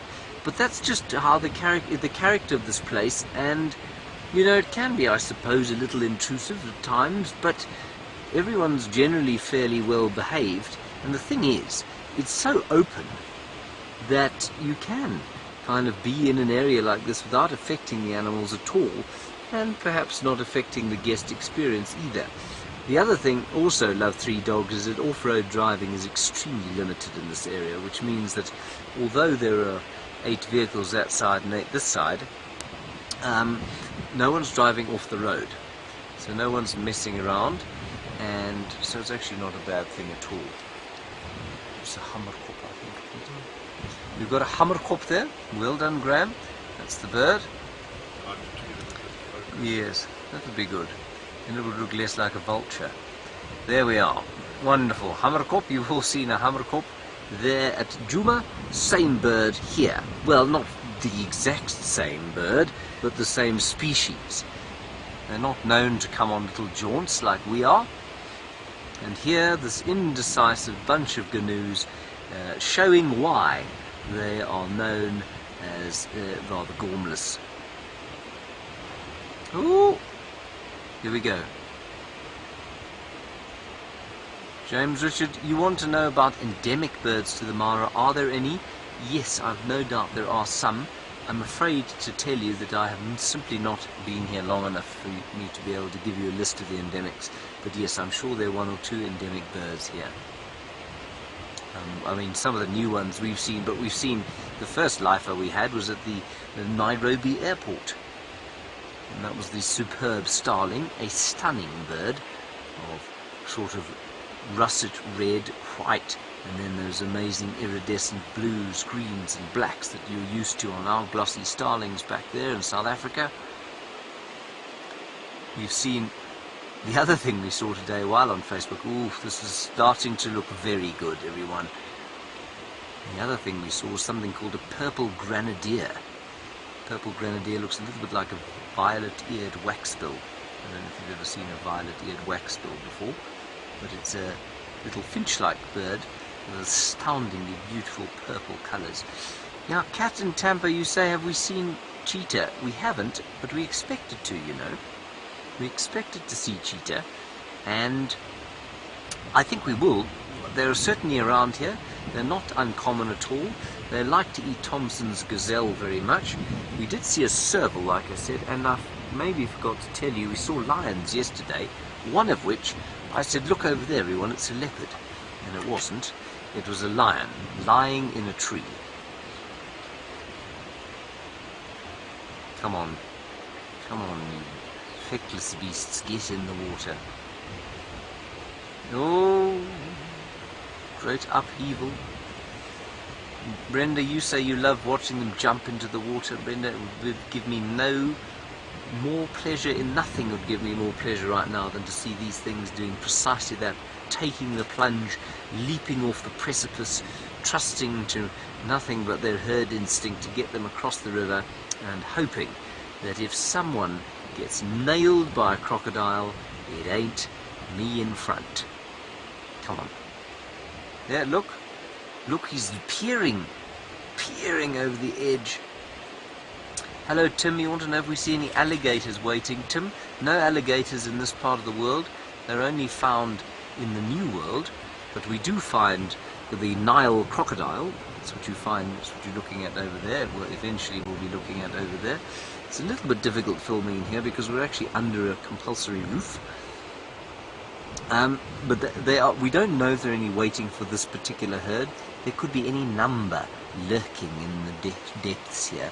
But they look like that they might want to cross in an area where there are quite a few rapids, which means I don't think there'll be anything quite the size of that 10-foot behemoth over there. But there certainly was another one the same size, pretty much opposite where these guys are on the bank. And were they to leap into the water, it's quite possible that he would get into the water with them and sort of swim at them from the other side.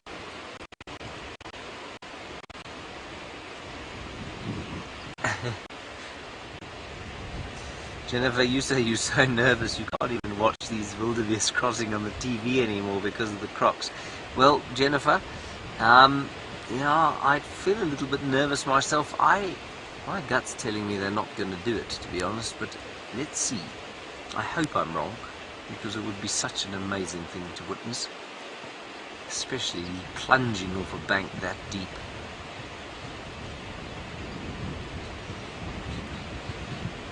And thank you all for your screenshots. And see you very kindly saying to Graham what lovely photography he's taking. Well, he's not bad, is he? He's just gone, huh, next to me. And that was a hippopotamus you heard in the background. We've got 11% battery left, Graham. We do have other batteries, everyone. But we're not going to use them. We're not going to use them because these things are going to go now. Here we go. Come on. Come on now. Be brave. There are lots of you. Sacrifice one or two to the crocs. It's just fantastic to witness. And the wind is blowing. It's starting to feel quite eerie.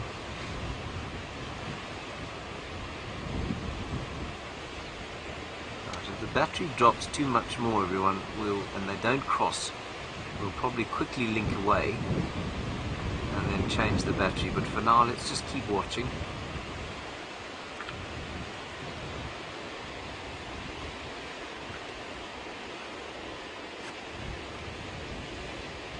It is really suspense-filled. David, you want to know if some have already crossed? Oh, you got it. I'm just talking to Graham, everyone, sorry. Just finding another battery in this car. David, you want to know if some have crossed? The answer is no, not here. Over time they have, certainly, but not today. This is the second time we've been past here. This is from where we did our first broadcast on Facebook this morning. And they were doing pretty much exactly what they're doing now. And then we went to another spot and a whole lot crossed. I mean, we probably watched a couple of thousand crossing the river. So that was incredible. These guys have given up again.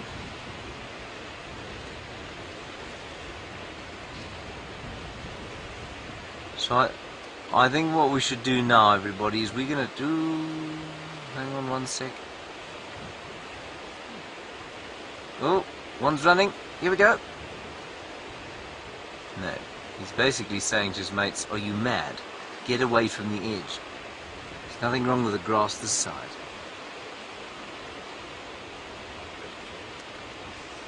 Alright, we're going to change the battery now, everybody, so we'll hand you back over to South Africa. And Steph, I don't know what he's doing or what he's looking at, but whatever he has to say to you will be unquestionably interesting. See you shortly.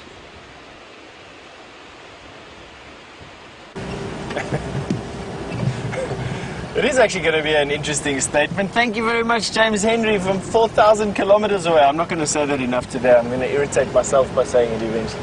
I just can't get over the fact that we're doing this from such a big distance away, and you watching animals that are in a completely different country, 4 countries away from where we are, 4,000 kilometers, and having fun both ways. Isn't it just truly an amazing marvel? All right. We are now trawling the area around Cheetah Plains, around those open areas in Cheetah Plains. We've just been to visit 3 in a row pan, and there's nothing going on down this road, but Brent has a gymnogene to show you. Well, I think there's a bit of miscommunication. That is actually a dark chanting goshawk. So there we go, sitting on top of the termite mound. Now, I wonder why he's on the ground. Has he spotted a squirrel, something to grab? We've actually seen incredible sightings of them tangling with snakes during the summer months. And, oh, they just spotted him. Did you see that, Brian? Just off to the left of the goshawk, in a sudden panic, a whole flock of white helmet shrikes suddenly saw him. They might... Can you hear their wings going... So they just... You can see them hopping around on the left frame. I'm going to try and get a bit closer to this. Oh, there they go. They're attacking him. Off he goes. He's going to fly closer to us. Oh, perfect. There we go. Dark chanting goshawk. Well done, Bebop. Now you see those red legs, red face, but you notice the lack of a white rump, and the white rump, and also his size is what tells me, the lack of a white rump, and also his size is what tells me that it's not a gabar goshawk. Ooh, you can hear the white helmet shrikes making lots and lots of noise.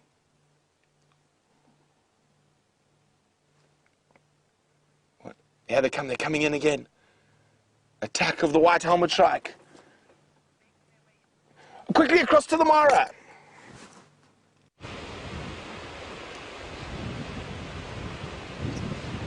We're live. Here we go, everybody. They're coming. They're going in. There's some hippo opposite them.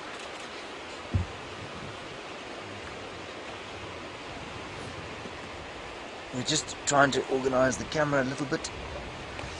You want to reverse slightly? Yeah, Robert. Can we just reverse slightly like that? We're just helping Robert, who's driving us today. Just slightly. Other way? Other way? Robert, other way. Robert, other way. No, forward, Robert. Backwards and to the right. No, right hand down. There we go. Sorry, everybody. Here we go. There we go. That's fine. Perfect. Up. Okay.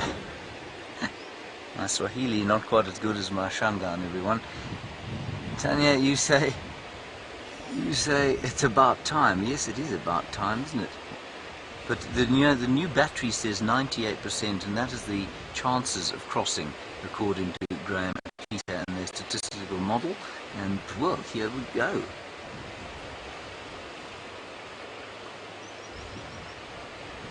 They could all decide just to turn straight back up the bank there.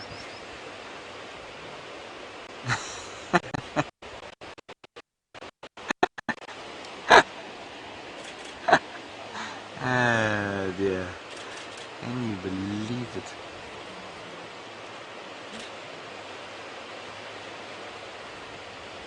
Well, that was certainly closer than they've got before. Yes.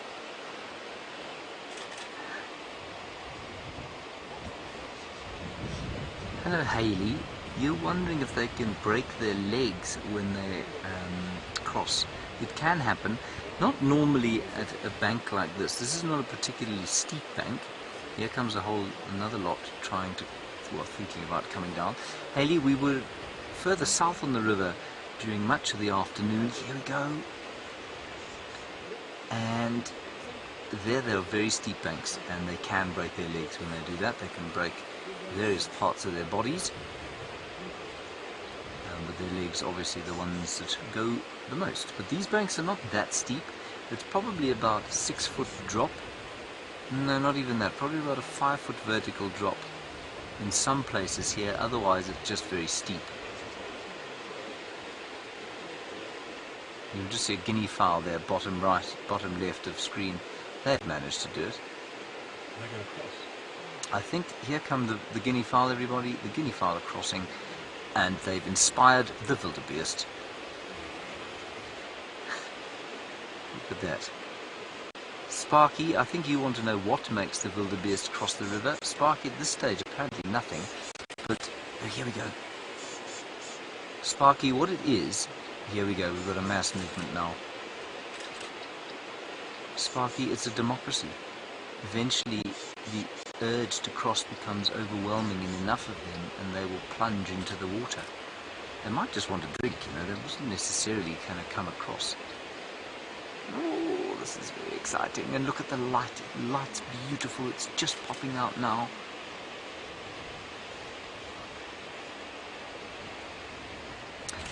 Michelle, you want to know if they would want to avoid hippos? Yes, they could. Might. They wouldn't want to walk straight into them. But hippos are unlikely to harm them. It does happen from time to time, but it's not likely to be a major deterrent. That thing is so close to jumping into the water.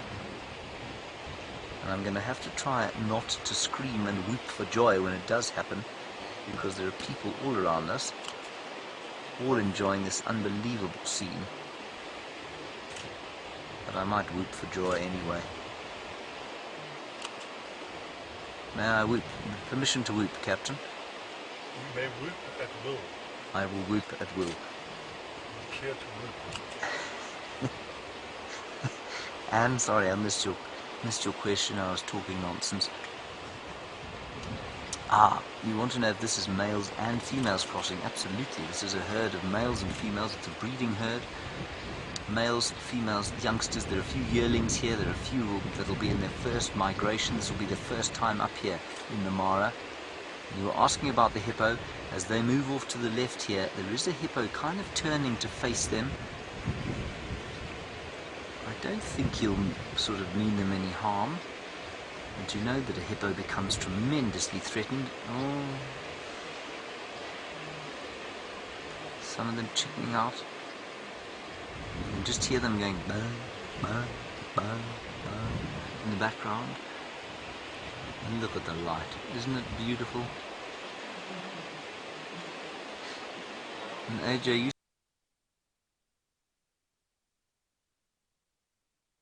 had no idea that they agonize so much before taking the jump. AJ, I've got to tell you, I didn't realize they agonized quite so much either. And I think what we were discussing here is that this is not a very big herd, and that perhaps a much larger herd would have had sufficient kind of quorum, if you like, to inspire them to come across already. But perhaps the pressure is just not quite sufficient in this little herd, and so they're sort of thinking about it and then deciding, no, don't fancy a swim.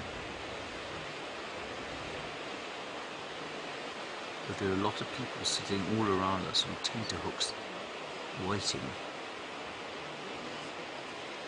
Fascinating stuff, this it really is. Absolutely incredible to see for the first time.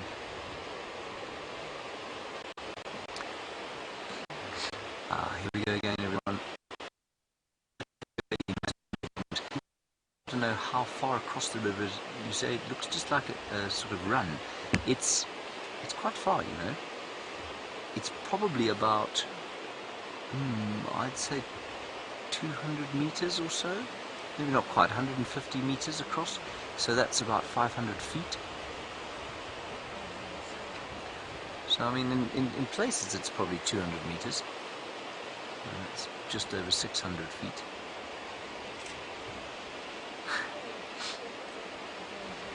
And this is what everyone comes here to see. This time of year they come here to see these herds brave the waters. Slightly macabre, I suppose, given that I guess everyone's wondering whether they won't be set upon by those great behemoth reptiles, those ancient creatures of the waters of Africa that have rendered so many of our watercourses almost completely unusable,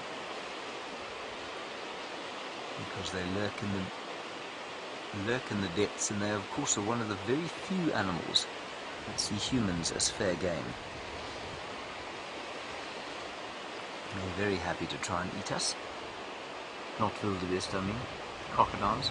Wildebeest don't eat people much, do they, Graham? Not often. No. Not often, no. Well, I'm not an expert. No. Well, What we mean no.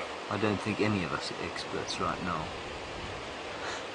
We predicted much wildebeest crossing. Here we go. Back down to the water. Come on, fellows. And everyone, I know you're rooting for the wildebeest, so are we. I'm assuming you are rooting for them to cross, as opposed to not cross.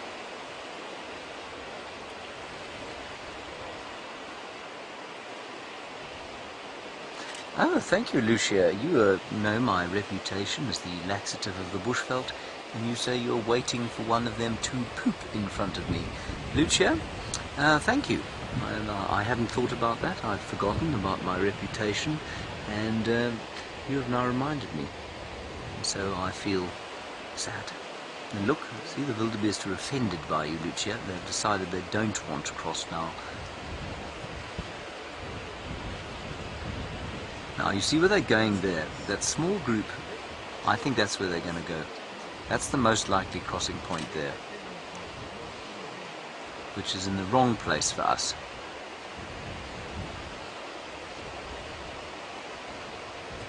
Move. Position. Let's go. Shall we move slowly? Let's go. Now, Zoe, we're going to try and move, so many of you are going to get seasick, so you might have to close your eyes and just listen to me talk. Zoe, you want to know if we have a herd the size of Djuma. Zoe, there isn't a herd this size in South Africa. They're probably about only 200 or so wildebeest in the entire Sabi Sands. And you'll just get an idea of the view that we're looking at there. There's vast plains, zebra all over the place, seasickness coming, and we're just going to see if we can't see them. They look like they're going to come, everybody, but I've said that now 58 times.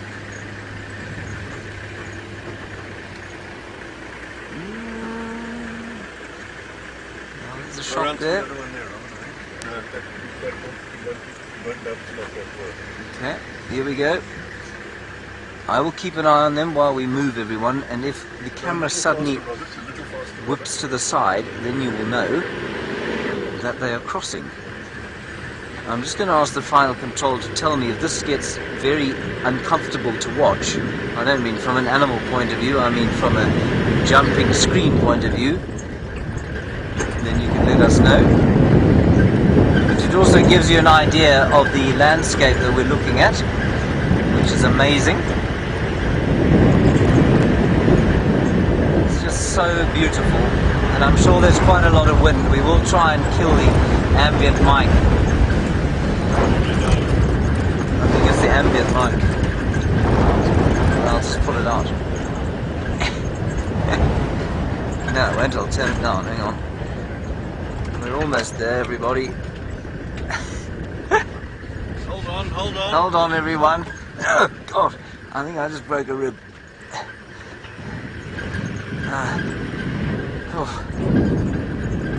Never mind the wildebeest injuries, everyone. Here we are. And this is very good, of course, this experiment we're doing, because we need to know if we can actually move and film at the same time. Oh! If I say a bad word, I apologize profusely in advance. I'm having my left side of my rib cage crushed. Wallington on my right slamming into me. He's slamming into the other side. Oh, Wingnut, thank you for your question. You say, do they need to cross before it gets dark? Well, yes, ideally they do. Straight. But, Wingnut, I don't think that's necessarily going to... I don't think that's necessarily going to inspire them. They've now turned around again, believe it or not. Now, this is not going to be ideal, everybody, but there are lots of cars here at the moment. Leopard claw. I think you want to know when the gazelles cross. Pretty much the same. I don't think they cross as frequently as the wildebeest, but they do it every so often. You know, from time to time. I don't think they do it nearly as frequently as the wildebeest do, because they don't, of course. In fact, there are two of them. Graham, I don't know if you can see them there. They're having a fight up at the top. Where? Just over the top of where the bank touches. There, those two there. You zoom in there. Yep, up a bit. Look at that, everybody. Two Thompson's gazelles having a fight. Oh. That is magnificent. Look at that. And their horns are rapier long.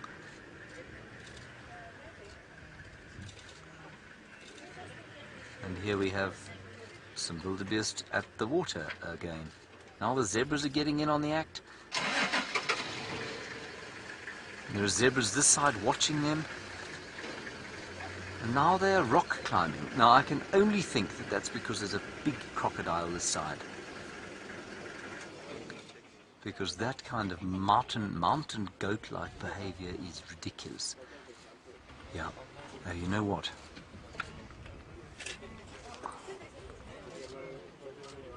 I'm scanning the water with my binoculars, everyone, to see if I can't see the telltale eyes or scales of a crocodile sticking up. I can't, but I do know that there's a massive crocodile behind the headland that we can't see behind here on this side of the river.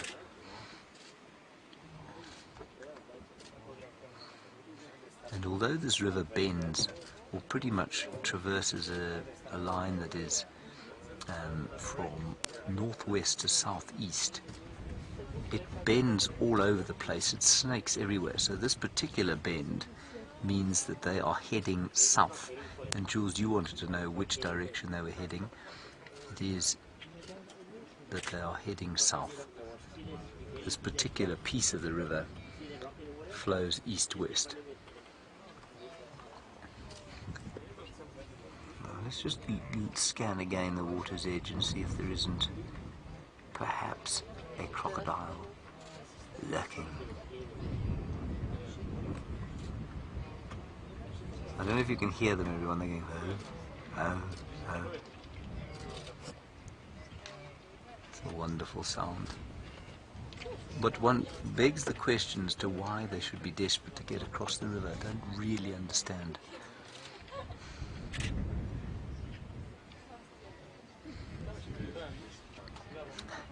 Laura, no, don't worry. You say, will they die if they don't cross? No, Laura, they won't die.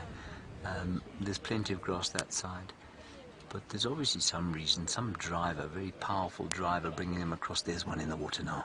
There's the brave one. That's the one. Here he goes. Now let's watch. Now, what's happening, everybody? You'll hear all around me, people are starting to almost start cheering. They will be pushed slightly down this way, everyone.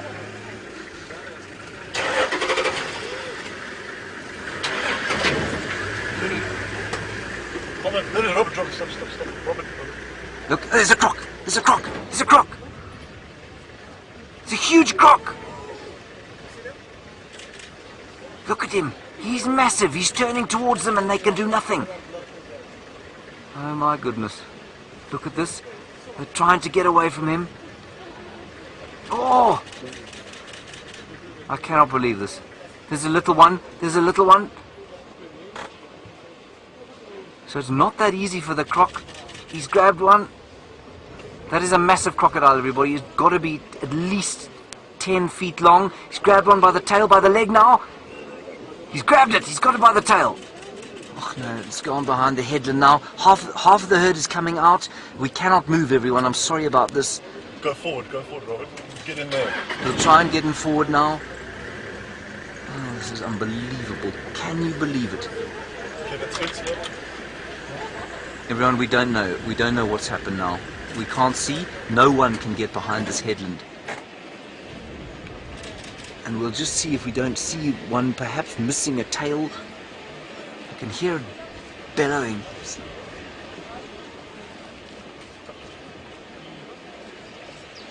And here comes the zebra. We haven't seen zebra cross before. This is unbelievable. Oh look, the croc's still there. He's still going.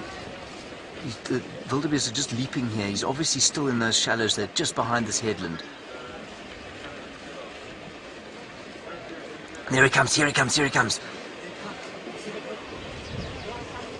Here he goes, straight for one there. Oh, jeepers. This is unbelievable. There, he's got one.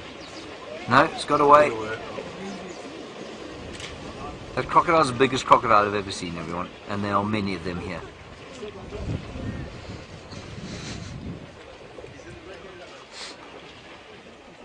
Now he's lying in the shallows, and they're being pushed by the current straight towards him. The last stragglers in there, they're not the last stragglers, they're middle size of the herd. Here he's biding his time for another lunge.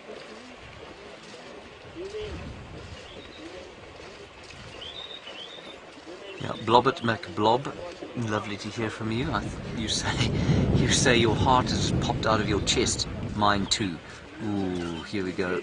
Oh!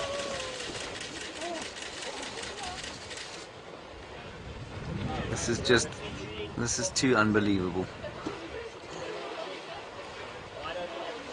Now two of them have given up. That one that was being chased has been bitten, he's given up, he's going back the other side. One of them has taken fright. And I'm just going to look and see while you're watching the crocodile. Not injured, hey? No injuries. No, he's scrambling up under there. That's him there, everyone. Now there's a young one trying to make it across just below the headland here, and the crocodile is after him, but we can't see it. Zebras have thought no ways.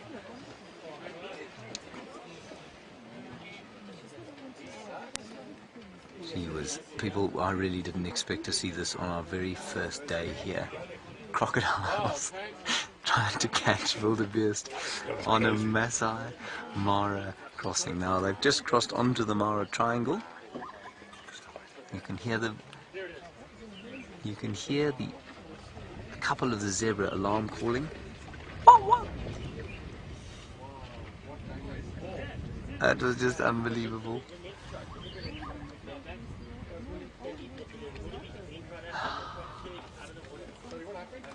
My goodness.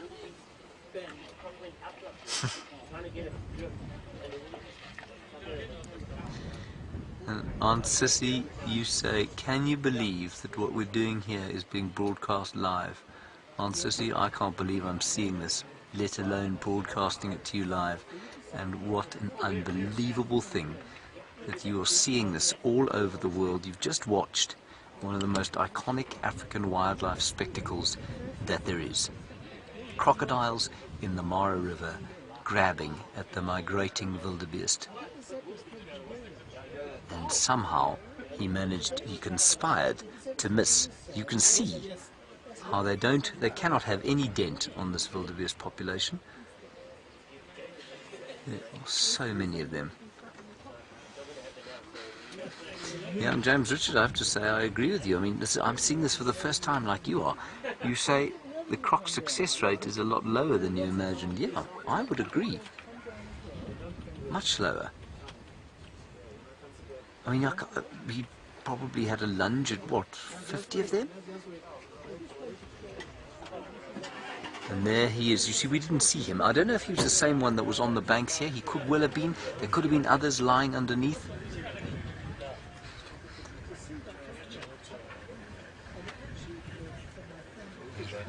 And apparently the croc is just below the bank here. He's just there. There he is. There's the croc. There is the nasty reptile. Dina, you say you can't believe you're watching this all the way in California. Well, I can't believe I'm standing here watching it.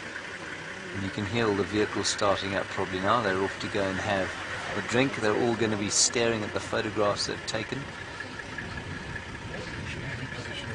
Yeah, I think we'll try and move back over there. Alright, we're going to try and move the car, everybody.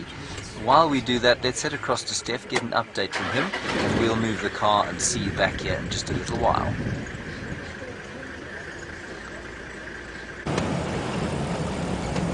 I must say, I'm sitting here absolutely stumped. I'm envious, I'm green with envy, I'm jealous, dark jealousy that you've been seeing all of that. I mean, isn't that amazing? And it's live and it's happening right now. It's all the stuff that we've been seeing documentaries on for generations of people coming to Africa, and you seeing it live with us. I think that is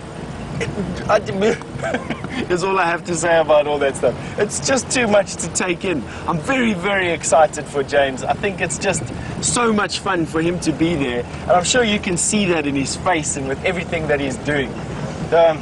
Viam and I, in contrast, have seen absolutely nothing, which I think is important because it does mean that we're going to be going back to Djuma at the moment. We've seen dust clouds and maybe 1 or 2 zebra. That's about it.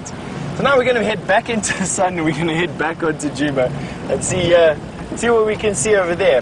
We might make one more turn through those lines. It has got a few cars around there, but I think we might do a little bit of a sneaky peek and see what they're up to before we go home, or before we head in the home direction. But just coming back to this Mara thing you're seeing, man, lifetimes of people have grown up around those stories. And we've got, let's see what these two are doing. It's unusual. There we go. Thought so. It was unusual to see grey lories in the sand. What they do is they do practice, and a lot of birds practice what we call anting. And birds that are having a dust bath will quite often go and sit on top of an ant nest.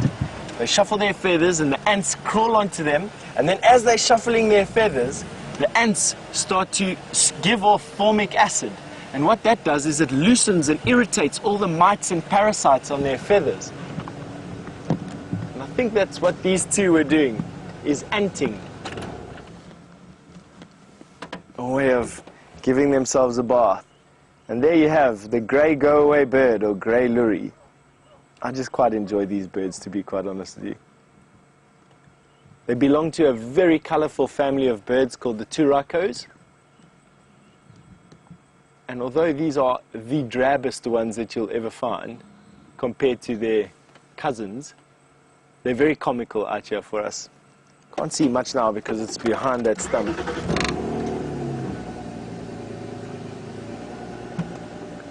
Here's one right at the top of the tree. Not right at the top, but a little bit in this gap here, Viam. There we go. Oh, sorry, excuse me, Viam was on top of it. Sorry, Viam.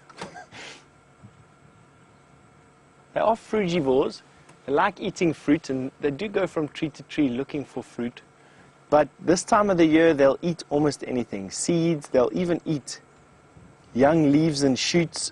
Just anything to give them a decent amount of food. All right, that was that for that particular sighting. We won't anting anymore. Let's carry on.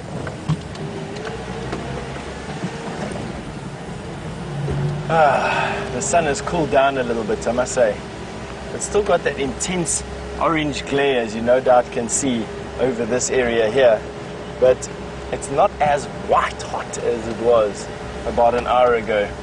It's allowing me to open up my eyes a little bit more. It's probably why we haven't been seeing too much here. I've had my eyes almost shut most of the afternoon.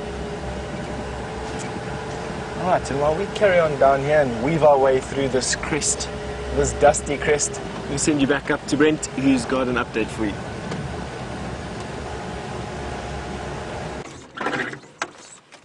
I'm at an awkward angle. I've been trying to find the Nkuhumas. Now there's a male lion. I can just make him out up there. And I saw tracks of the cubs heading in this direction. I'm just trying to go forward. Hopefully we don't roll over.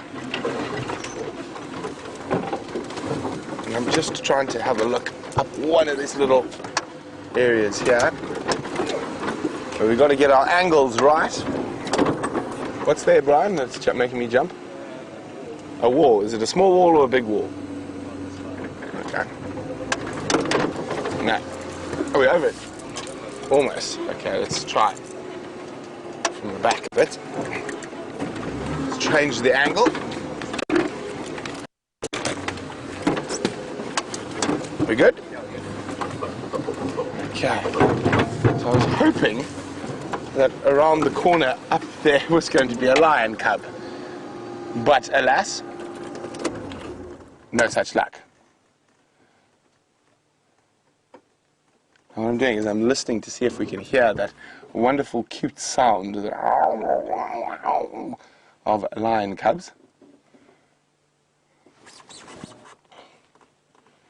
Now the next question is, Brian, how do we get out of here? I don't know. Standing by, Elvis.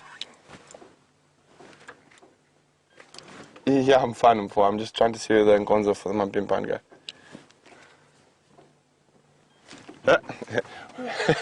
People even asking if we're okay. We're okay. Brian and I have been in worse positions before. We are going to have to execute the 400-point turn. Tracks of the females and the cubs keep heading that way, so they might pop out at the Gallagher Pan a little later.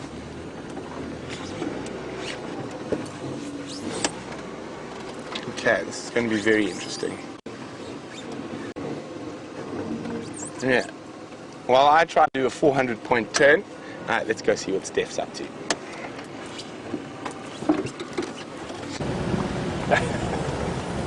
A 400-point turn. In my mind, I'm just conjuring up these pictures about what Brent is up to, and I don't quite know if I really want to see what those lions are up to.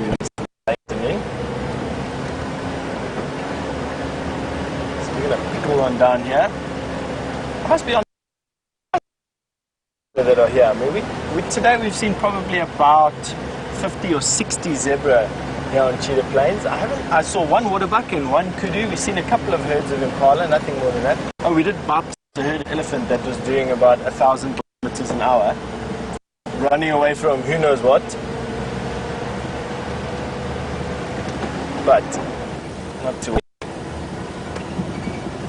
We are now traveling down to see these lions.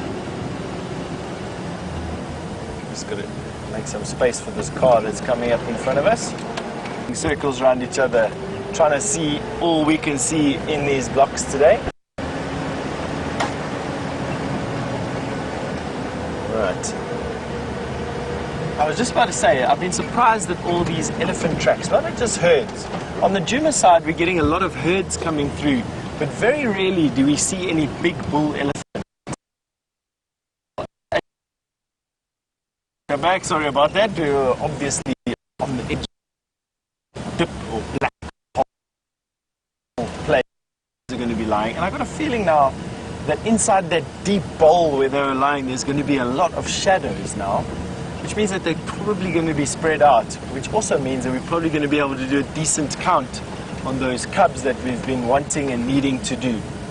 Now, I only counted 7 before I left, but there were cubs spread out all around us, and there may have been one that was still sleeping, even from this morning, still sleeping under a bush or underneath a branch somewhere that I didn't see.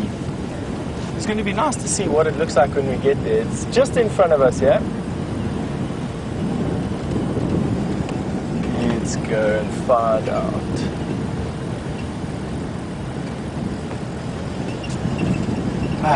Now we're on the back end of this hill in the shadows, and it is a much cooler place. Now, for those of you just joining us, the Styx Pride of lions is a pride of lion that live in this particular area. They're made up of 3 females and we think 8 babies, although we may have lost one in the course of the last week. It is fairly common to lose babies of this age. They're quite young. And there is one male with them at the moment. He is a male in a coalition of 5 males. Excuse me, 4 males. 4 males. One of them has died. So he's in a coalition. He shares this particular territory with his 3 siblings, and together they hold sway over 2 different prides, and probably about, I don't know, land total-wise, maybe 7,000 or 8,000 hectares, maybe a little bit more than that. It's an extremely large piece of ground that these male lions have to cover, and they roar and they've been belting up. We've been really spoilt with lions over the last couple of weeks. We've pretty much had lions non-stop. There they are lying down there, shame, and these cubs are just still just scratching and scratching and scratching. There's that one. Let's go down there and go and see what they've been up to.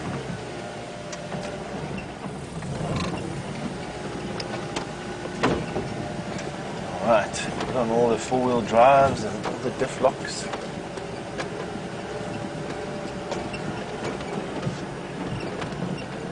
And take your hands off the steering wheel again, like I did.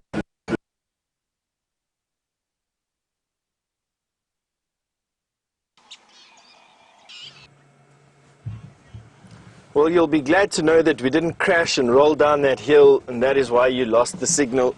We just went into this dip where they're lying. They're inside this dam. It's called Nkuhuma Dam. And so far I can count 4 baby lions. I think there is more. Let me just have a look here and see what I can see. On the top of the termite mound, I can see nothing. So now, all of a sudden, we are missing 3 cubs. Can't be though, they must be around. 1, 2, 3, there you go. There's 4 cubs lying there and 2 cubs here. So now we're just missing 2 cubs. It's amazing how they get lost, actually.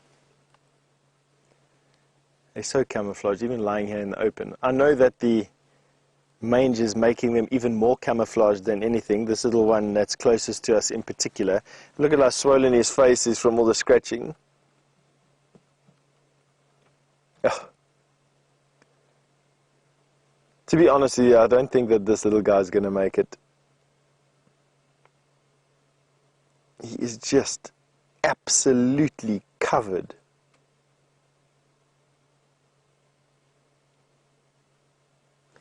Anyway, time will tell. If his stars are right, then he'll pull through. If not, he's going to pass on and make space for others. That's just the law of the jungle out here. It's an unfortunate thing. Sad as it is, there can only be so many lions. There is only so much food, and something needs to control these guys. That male is looking absolutely fantastic. He hasn't moved much. He's probably moved about 10 feet the whole day. Rolling around. They've been moving with the shadows around this particular tree and this termite mound. He's now lying in the last little bit of the sun, just enjoying the warmth. The females have all gotten up and moved, and the one female is nursing, I think, or the cub is still scratching himself. I'm not too sure.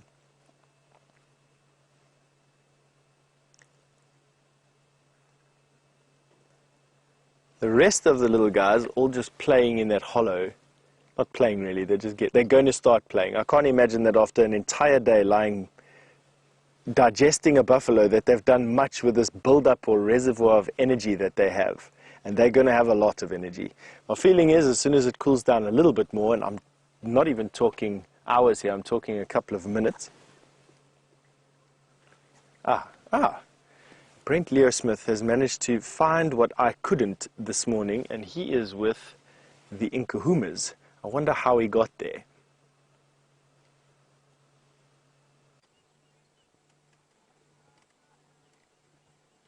Shh, we're not going to tell Steph how we got here, but we are with all 5 Nkuhuma ladies, And of course, where there are Nkuhuma ladies, there are quite often Nkuhuma cubs.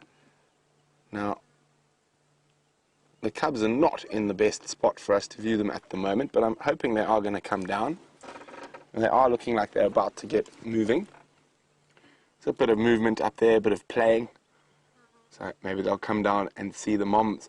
Now, looking at the Nkuhumas, I think they were successful last night.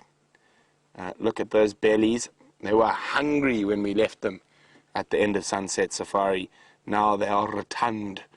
So I think they probably caught a smallish buffalo, and I think it's all done because there's no kill around here, but there are vultures. So we just obviously didn't find that spot.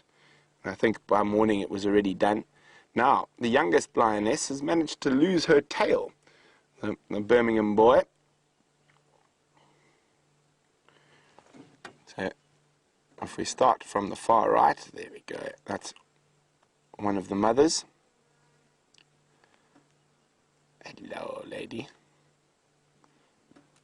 And then next mother. Rolling over, you can see those engorged nipples and a very fat belly. Next lioness would be the amber-eyed lioness, although we can't see her eyes. And then there's the last mother closest to us, and then the youngest Nkuhuma on her back, who's lost her escort.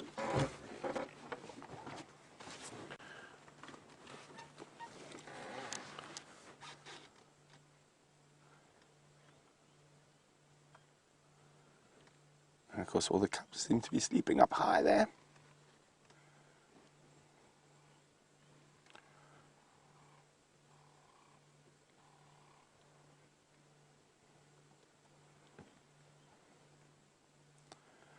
So there are the cubs. Let me just let everyone know that I've managed to find them.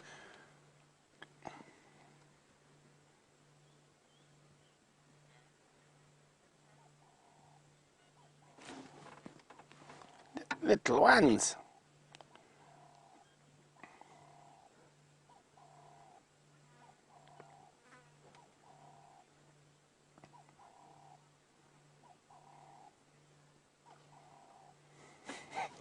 There's an interesting question from Caitlin, a new viewer, who would like to know, is it polite to ask a lion whether she is pregnant or just fat?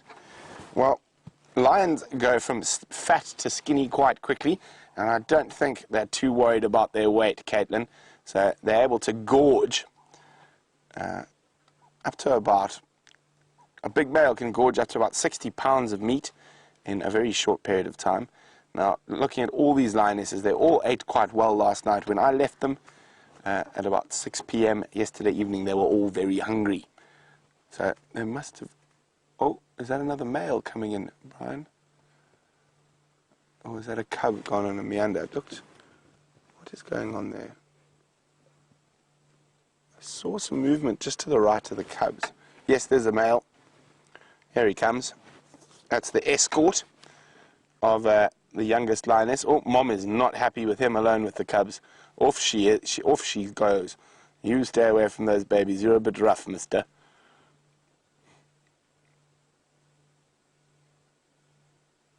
There he is. About to step into the golden light atop a termite mound surrounded by tumbuti trees.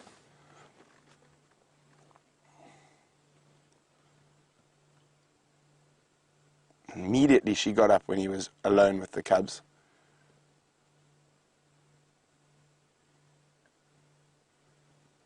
She might go check on the cubs.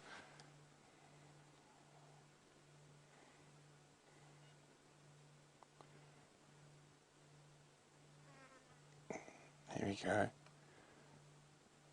Let's go have a look.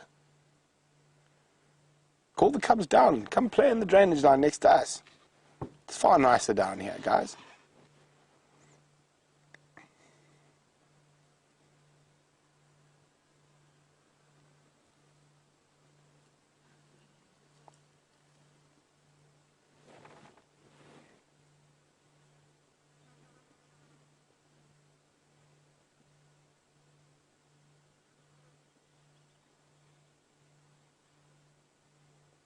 she looks a bit more content now. The male's moved off. I can't see where to, but she is heading back up towards the cubs.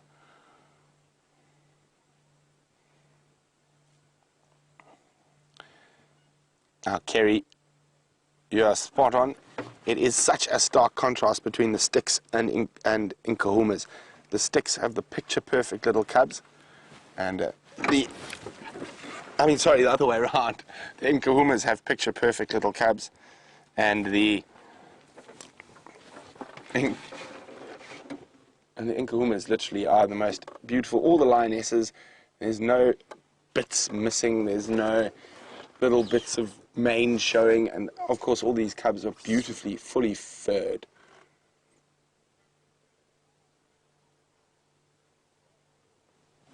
Oh, I can hear the cubs starting to make noise shortly.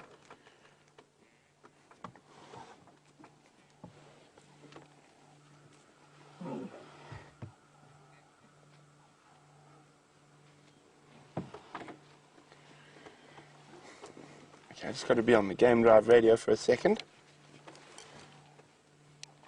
Tax. Tax,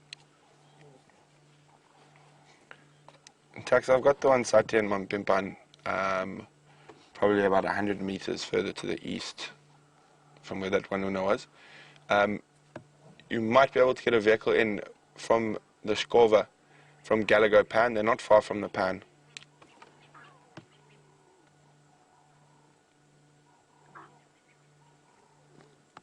Oh, look at that.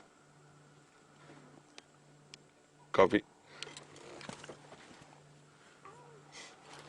Look at that. Isn't that just...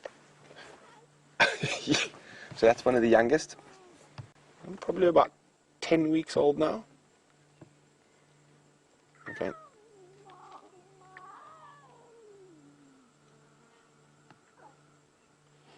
So the other cubs should be on their way down. Here comes the next one.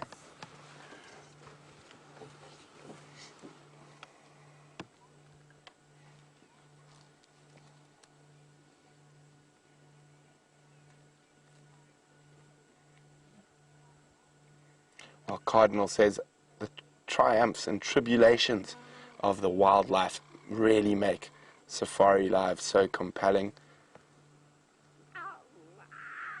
Oh, listen to that.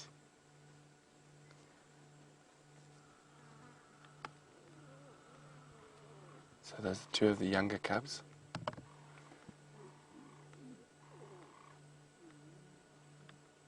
Here comes an older cub.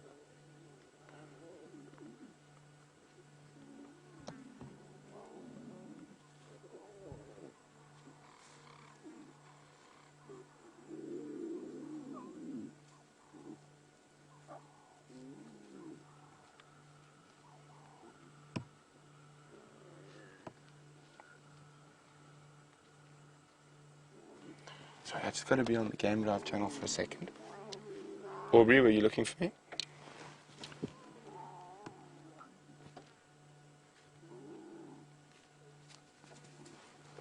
Standing by.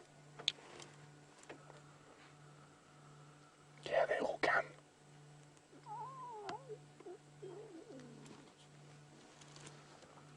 Look at this, they're all coming down. So there are 8 cubs in this pride.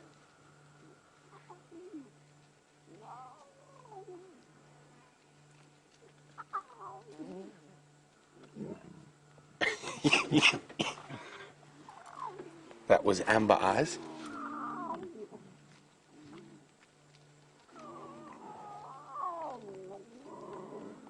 Oh, look at that.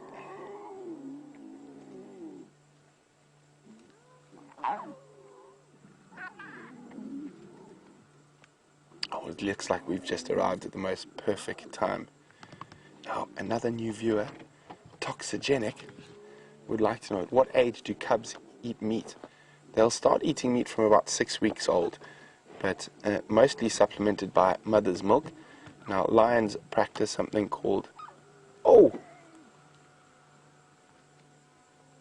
The little one's complaining. It's been left behind.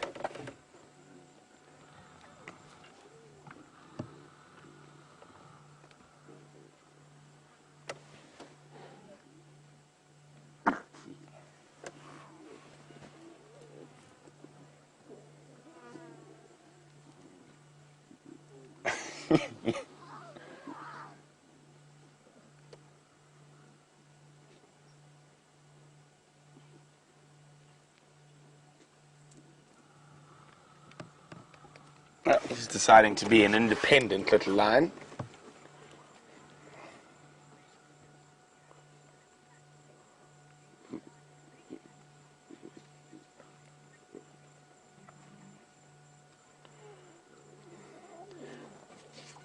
Our beard poses a very interesting question. I wonder why we feel the way we do about cats when their ancestors probably ate our ancestors for many millennia. Now, it's a very different thing, a feeling you get around cats during the day as opposed to at night. So we are still the dominant diurnal predator, so we do feel we have a bit of control during the day. But if you're at night, it's definitely a different feeling. And a lion is a different animal during the day as it is at night. Excuse me.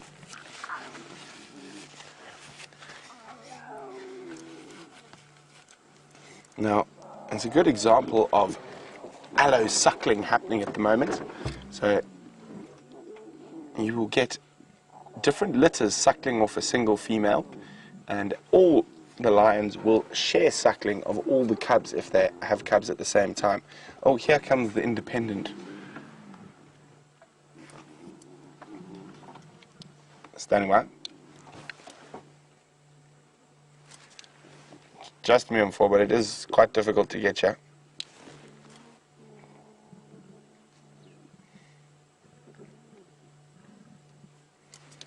Okay, copy. If you want to try, you need to come from Gallagher Pan on that elephant path that heads to the northwest, and then when I hear you, I'll let you know where you must go.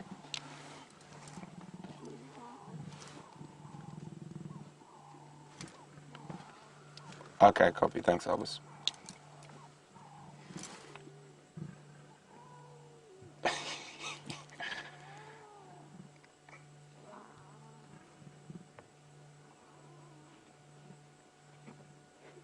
Isn't this just wonderful?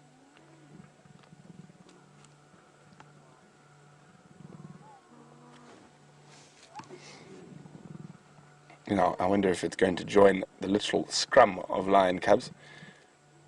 Here we go. Straight in.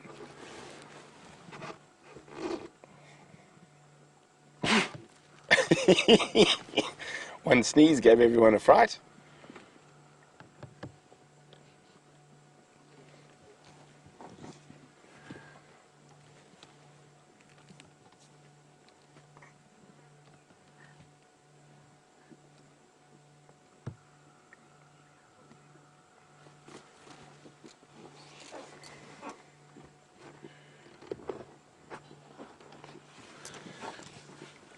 Charlie is wondering, since the cubs are allocycling, will they necessarily go to their own mother first? Sometimes it actually just depends. Quite often when you've got this many cubs, as soon as they see one cub suckling, then it must be that lioness they want to suckle off. But it does depend. So at the moment there are 3 lionesses that are lactating, but you can see that all the cubs are only feeding off 2 of them.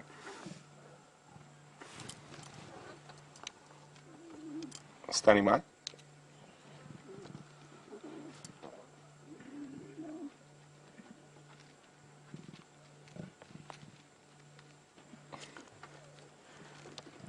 Copy. Yeah, if you want to try, you're more than welcome.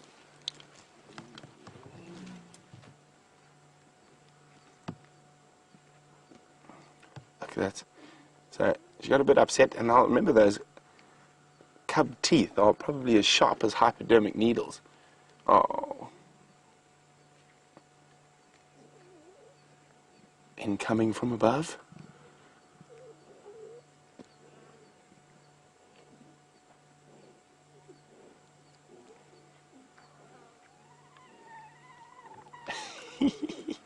Look how their ears go flat. Just as if an adult was fighting for its spot on a kill.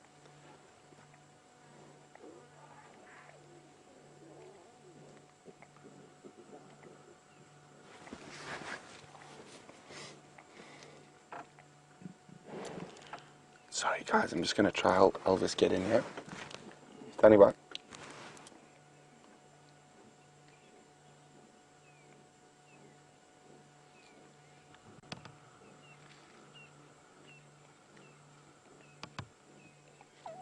If you go past the pan heading north, you go through a little skova and there's a big elephant path that heads to the west.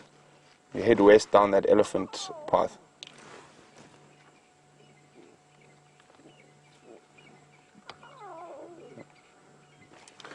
If you switch off, I'll start my engine, see if you can hear it. Oh, jeez. Look at that and that too. I'm just going to start my engine so I don't have to make a lot of noise, so Elvis can try to figure out where we are.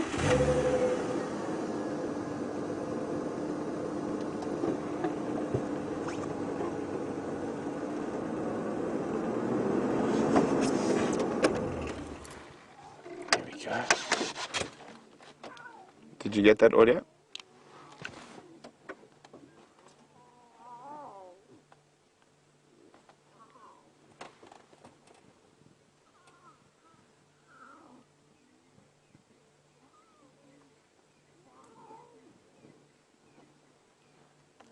Isn't this just amazing, guys? Sorry, I'm just trying to help Elvis. He's trying to find us.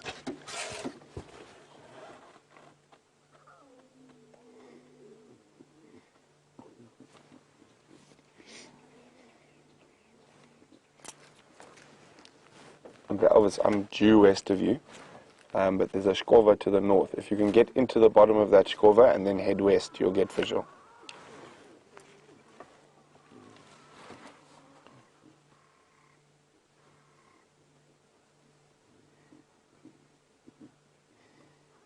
Okay, well, we're going to sit right here. I'm just going to try help Elvis get in here. So while we do that, let's go see what Steph's up to.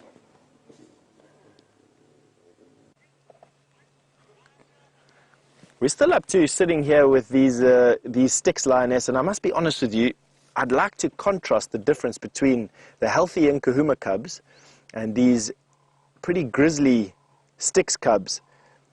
And the reason for the discrepancy is the Nkuhuma cubs, they haven't got this mange mite that's infesting them. And I must say, this little cub that we're busy having a look at now, he's half hidden there by his sibling and his mom. But you can just see he's the one with the head on the right-hand side with his back towards us. You can see the top of his ears there are completely hairless and quite scabbed over. And that's because this mange mite causes a little bit of swelling of the skin, and it's just because of all the licking and the scratching and just generally the irritation that goes on with this mange mite. It's not terminal unless it's in an extreme case. Now, this little cub, when he stood up just now, is a bit skinny. I can see his hips coming out. I can see that his bones are starting to stick out. But believe me when I tell you that this isn't bad just yet. There's a very, very good chance that these cubs pull through. They've just finished a buffalo.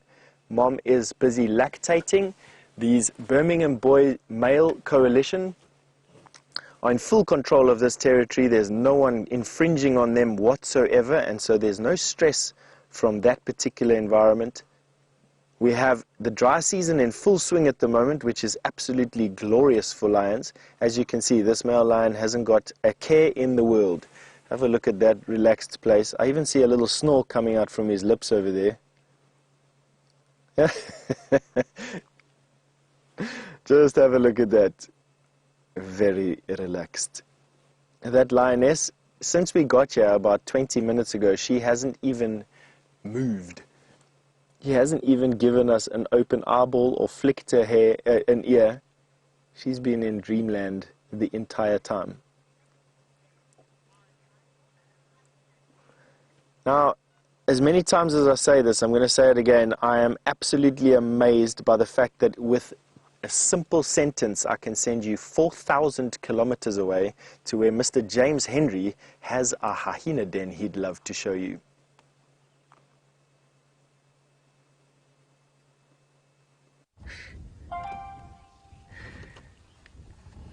What an amazing way to put it. Exactly 4,000 kilometers Steph has sent you onto the back of this vehicle. We're going to have a quick look here at the sunset going down over the quintessential African scene.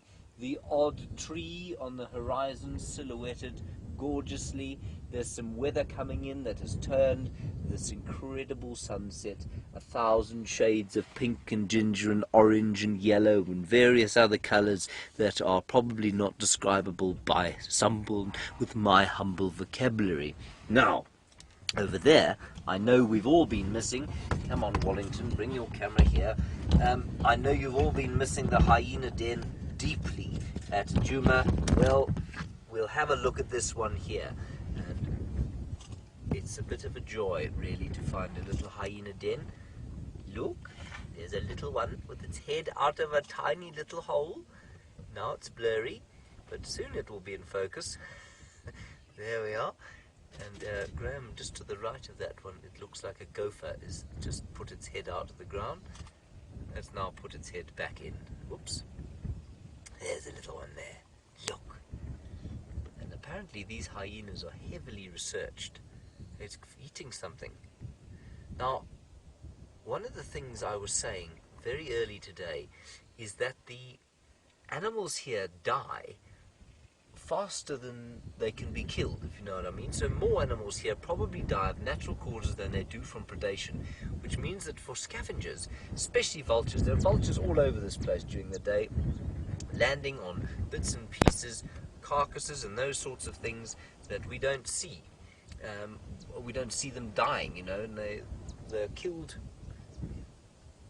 Can you hear me now? Is that better? Sorry about that, everybody. Was it off? Yes, it was, but we're back on. Oh dear, Graham said it was off. Sorry about that, everyone. I think I sat on my microphone. So, there are vultures and scavengers eating here all day long. And they're not stealing their kills from anyone. These are things that have just died of natural causes. And I think that these hyenas have an almost limitless food supply. This is just too wonderful, isn't it? There's Mum. And there's a hyena researcher. And I think he does an incredible amount of work, because I think, as Graham said, Graham's watched a talk by, I think, that very fellow in that car there. Some of these hyena dens have been occupied for probably 1,000 years. 1,000-year-old hyena den, which is quite astounding. And so obviously this is optimal hyena territory and hyena habitat. But this den site here apparently has been continuously occupied for probably almost that long, which is absolutely unbelievable. This will be a small portion of the clan. The clans in this area can reach really very large numbers indeed, and up to sort of 50 or 60 individuals can mass if they want to chase lions, or if they want to try and take something or hunt on their own. They do a lot of hunting in this area. It's not only the scavenging that they do. And I mean, we're just going to pan around now. There's a Thompson's gazelle not too far away. There we go, you've got him there. Hello, Clarissa. You missed the beginning of the show, and you say, where is James? James is in Kenya, believe it or not, and therefore so are you, Clarissa. And we're just trying to find a Thompson's gazelle that I can see, but the camera is failing to find. Clarissa, we're in Kenya. We're broadcasting out of the Mara Triangle, this quite unbelievable piece of land, 510 square kilometers, 350 square miles, part of the greater Mara Serengeti ecosystem of 20,000 square kilometers, which is roughly 1,200, at least 12,000 square miles, and that's where we are. And through the incredible efforts of Peter Braat and the amazing negotiation skills of Graham Wallington, and not, of course, the not too shabby camera work of the latter, here we are in the middle of the Mara Triangle, bringing you some of the most quintessential shots of African wildlife that you'll ever see. We've seen some new things, Clarissa, today. We've seen hundreds of wildebeest, thousands and thousands of wildebeest. We've seen crocodile try to eat wildebeest out of the Mara River. Those amazing sightings of wildebeest crossing the river that we've seen on documentaries and I've never seen live before. We've seen topi and Thompson's gazelles and lions sitting in trees. We've had an unbelievable time here. And Kat in Tampa, you say that you were born on the wrong continent. Well, Kat, I'm sorry about that. But you know, these days with air flight, you could always move here. And there's rain there, Graham, I think. We're just gonna... There's rain there, everybody. Look at that. There's some wildebeest underneath that tree, and in the background there is rain falling from the sky. Cue Toto soundtrack. Sorry, I missed the last one, Kirsten. What was the last comment we had there? And Vicky, yes, you say it's so different seeing hyenas out in the wide open space as opposed to in our termite mounds. Well, all the animals here, compared with Djuma, of course, they live in the open. This is very much a grassland area, and we know that the woodlands of the Sabi Sand house, I mean, a huge diversity of animals, but we don't see them in the same way that we do here. And so this is just a great different kind of African adventure that we're having here. It is in some ways a little more difficult because we can't go off-road, but for maybe very special sightings, and we still try to negotiate our way through that.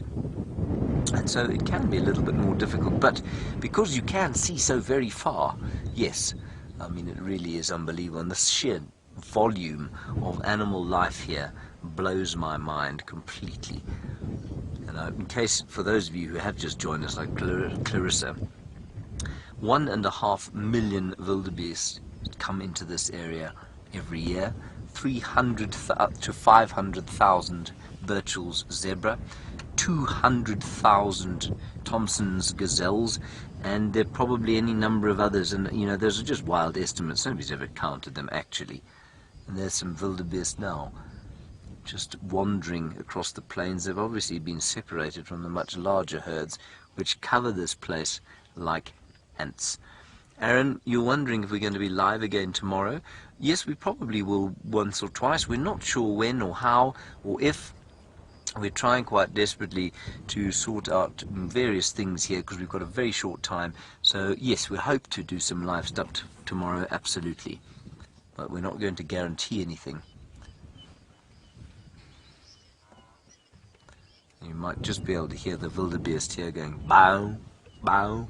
Robin, we're going to be here only until Wednesday. We actually leave here on Tuesday, and then I'll be back at Djuma on Wednesday. And, you know, it's a precursor, we hope, for a longer show, and we're hopefully going to be here for a week in September sometime. At the end of September, we hope. And this great swathe of animal life that has migrated into this area will hopefully still be around. And I think it will just be unbelievable to be here for that length of time. And so hopefully we'll have more of the wildebeest leaping into the water, we'll have more of them streaming across the plains, we'll have more of these hyenas. We're hopefully going to introduce you to the lions of this area, hopefully the cheetah and the serval perhaps. We've had an amazing time with some serval.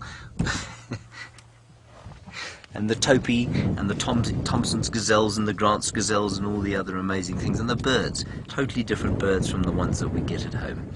I think we're probably going to have to hand you over back to South Africa now. Things are getting a bit dark now, so this will be our last segment this evening. Thank you for joining us. It's been unbelievable. Brilliant skill from Mr. Wallington. Thank you, Mr. Wallington. Brilliant skill from Peter Braat, our two chaps in front here. We've got Robert and Kelvin. Robert and Kelvin, wave at the camera. You're on your live television. There they are. They've done a sterling job getting us into the most incredible position to view, of course, that quintessential shot of the wildebeest migration crossing the Great Mara River. We'll see you tomorrow, we hope. Until then, enjoy the rest of your drive with Brent and Steph, and I will be marveling at these unbelievable sights. Bye-bye.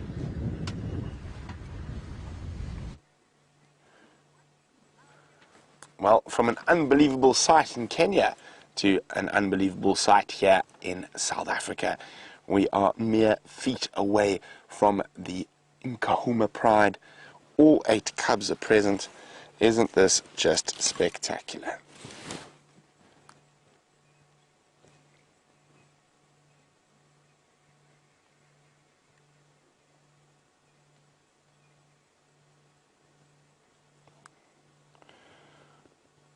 Oh, the youngest lioness is up, moving straight towards us. She's now probably about 2 feet from us. That log is all that is between Brian and one of the most fearsome predators in Africa. And that's what she thinks of Brian. How rude. Yes, it's supposed to be your day, Brian.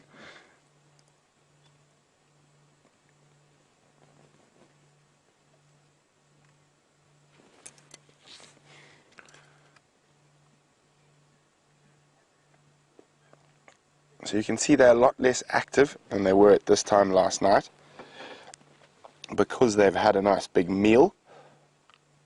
So the cubs are still playing, but the lioness is definitely not as active.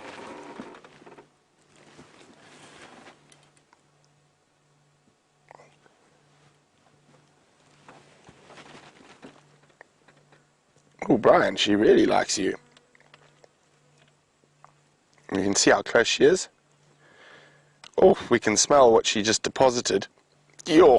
Oh, wow! You sure that buffalo wasn't rotten when you found it last night? Wow. Okay, and I've got a blocked nose. I'm actually quite thankful for it all of a sudden.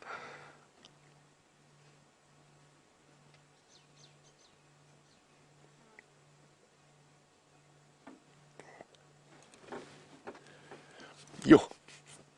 Sorry, my eyes are watering from that. Wow. Brian, it was even closer to you. And as you can have a look at it there quickly. Well, that is a big one. Well, it seems like because James is in the Mara, the lions have decided that Brian and I are the laxatives. But while we sit here, let's go back to the other lions that aren't quite as pretty.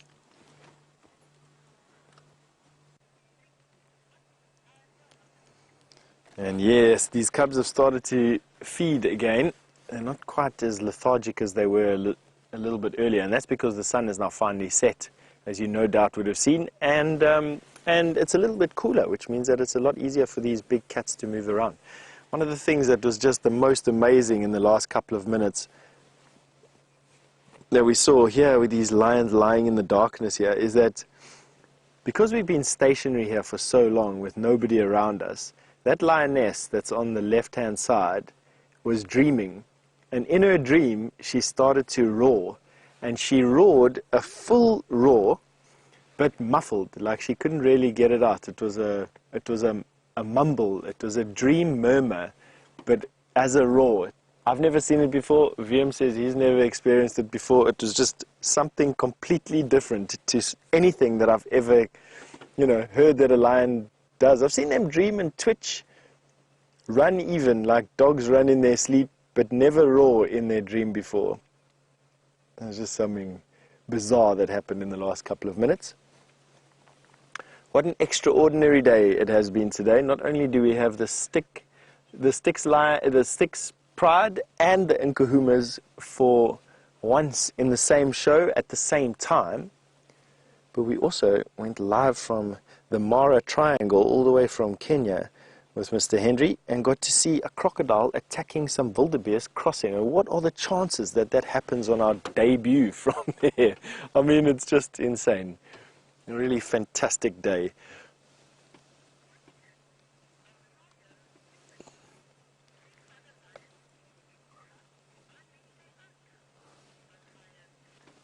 Ohio Kimberly, you've asked me a question on whether or not lioness are able to feed only their own cubs or they feed everyone's cubs.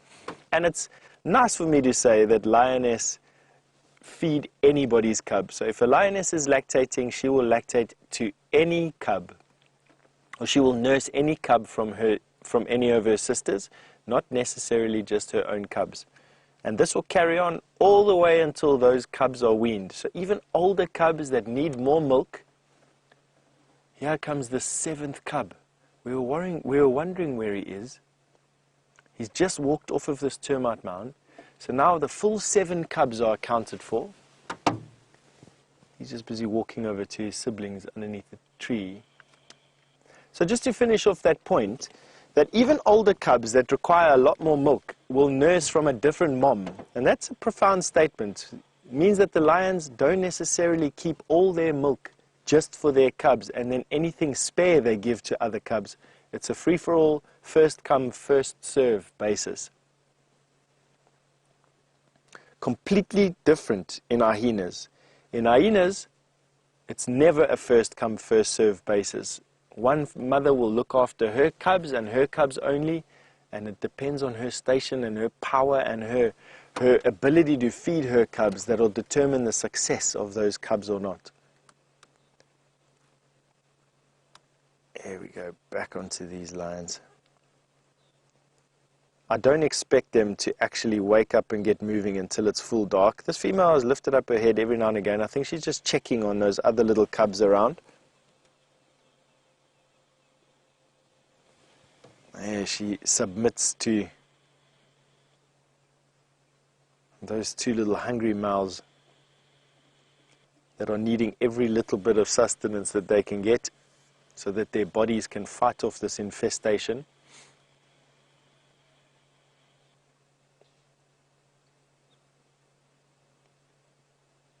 Postcard stuff.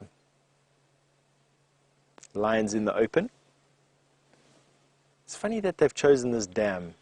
You know, initially when I got here this morning, I thought that it was a nice place because of that tree you're seeing over there in the shade of the termite mound. I'm not too sure why they exactly chose this particular place, but I'll never know that question, so it's no use me mulling over what I don't know and we don't really have an answer for. But it's come to that particular part of the day when myself and VM have to sign off and say goodbye. So we just want to say thank you very, very much. Thank you for your patience. Thank you for your commitment to the product. Thank you very much for all your questions and comments and sending in bits and pieces of information that we can share with you and also to augment my holy mind from time to time. We just want to say goodbye and good luck wherever you are in the world, and you're off to Brent to finish off the show with those beautiful Nkuhumas.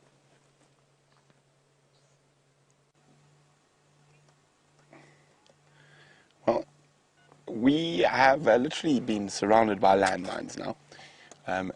They have deposited large deposits all around the vehicle, behind us, next to us. Fortunately not in front of us yet, but one lioness has come so close to us now. I mean, she's lying about a foot from our front tire. There she is. That's how close she is. Hey. It is amazing how relaxed the Nkuhumas are around our vehicles. They take almost no notice, but of course we are lucky enough to spend as much time as we do with this incredible pride of lions. Oh, bite him. You can see the playing is quite sedate in comparison to what we have seen. Probably full bellies. Oh, that was quite a smackdown. Revenge!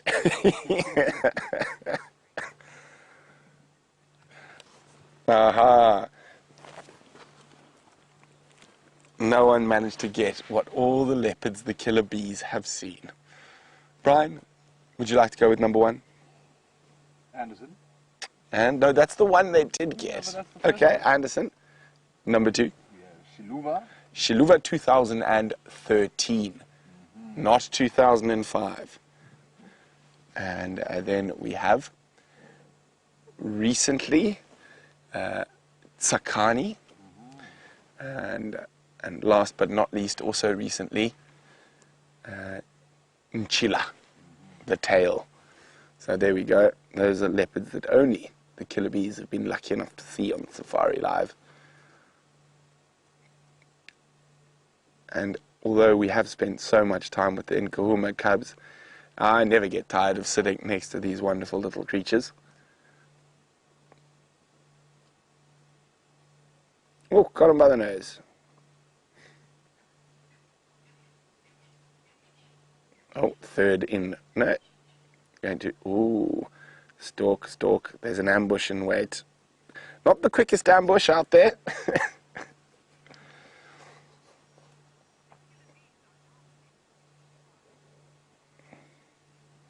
Well, Valeria in Massachusetts says the killer bees are now members of the Pride. Well, we both do have long manes, Brian has the more impressive mane, but yes, I suppose we are quite lion-like in our appearance. A little bit less battle-scarred than the Birmingham, so.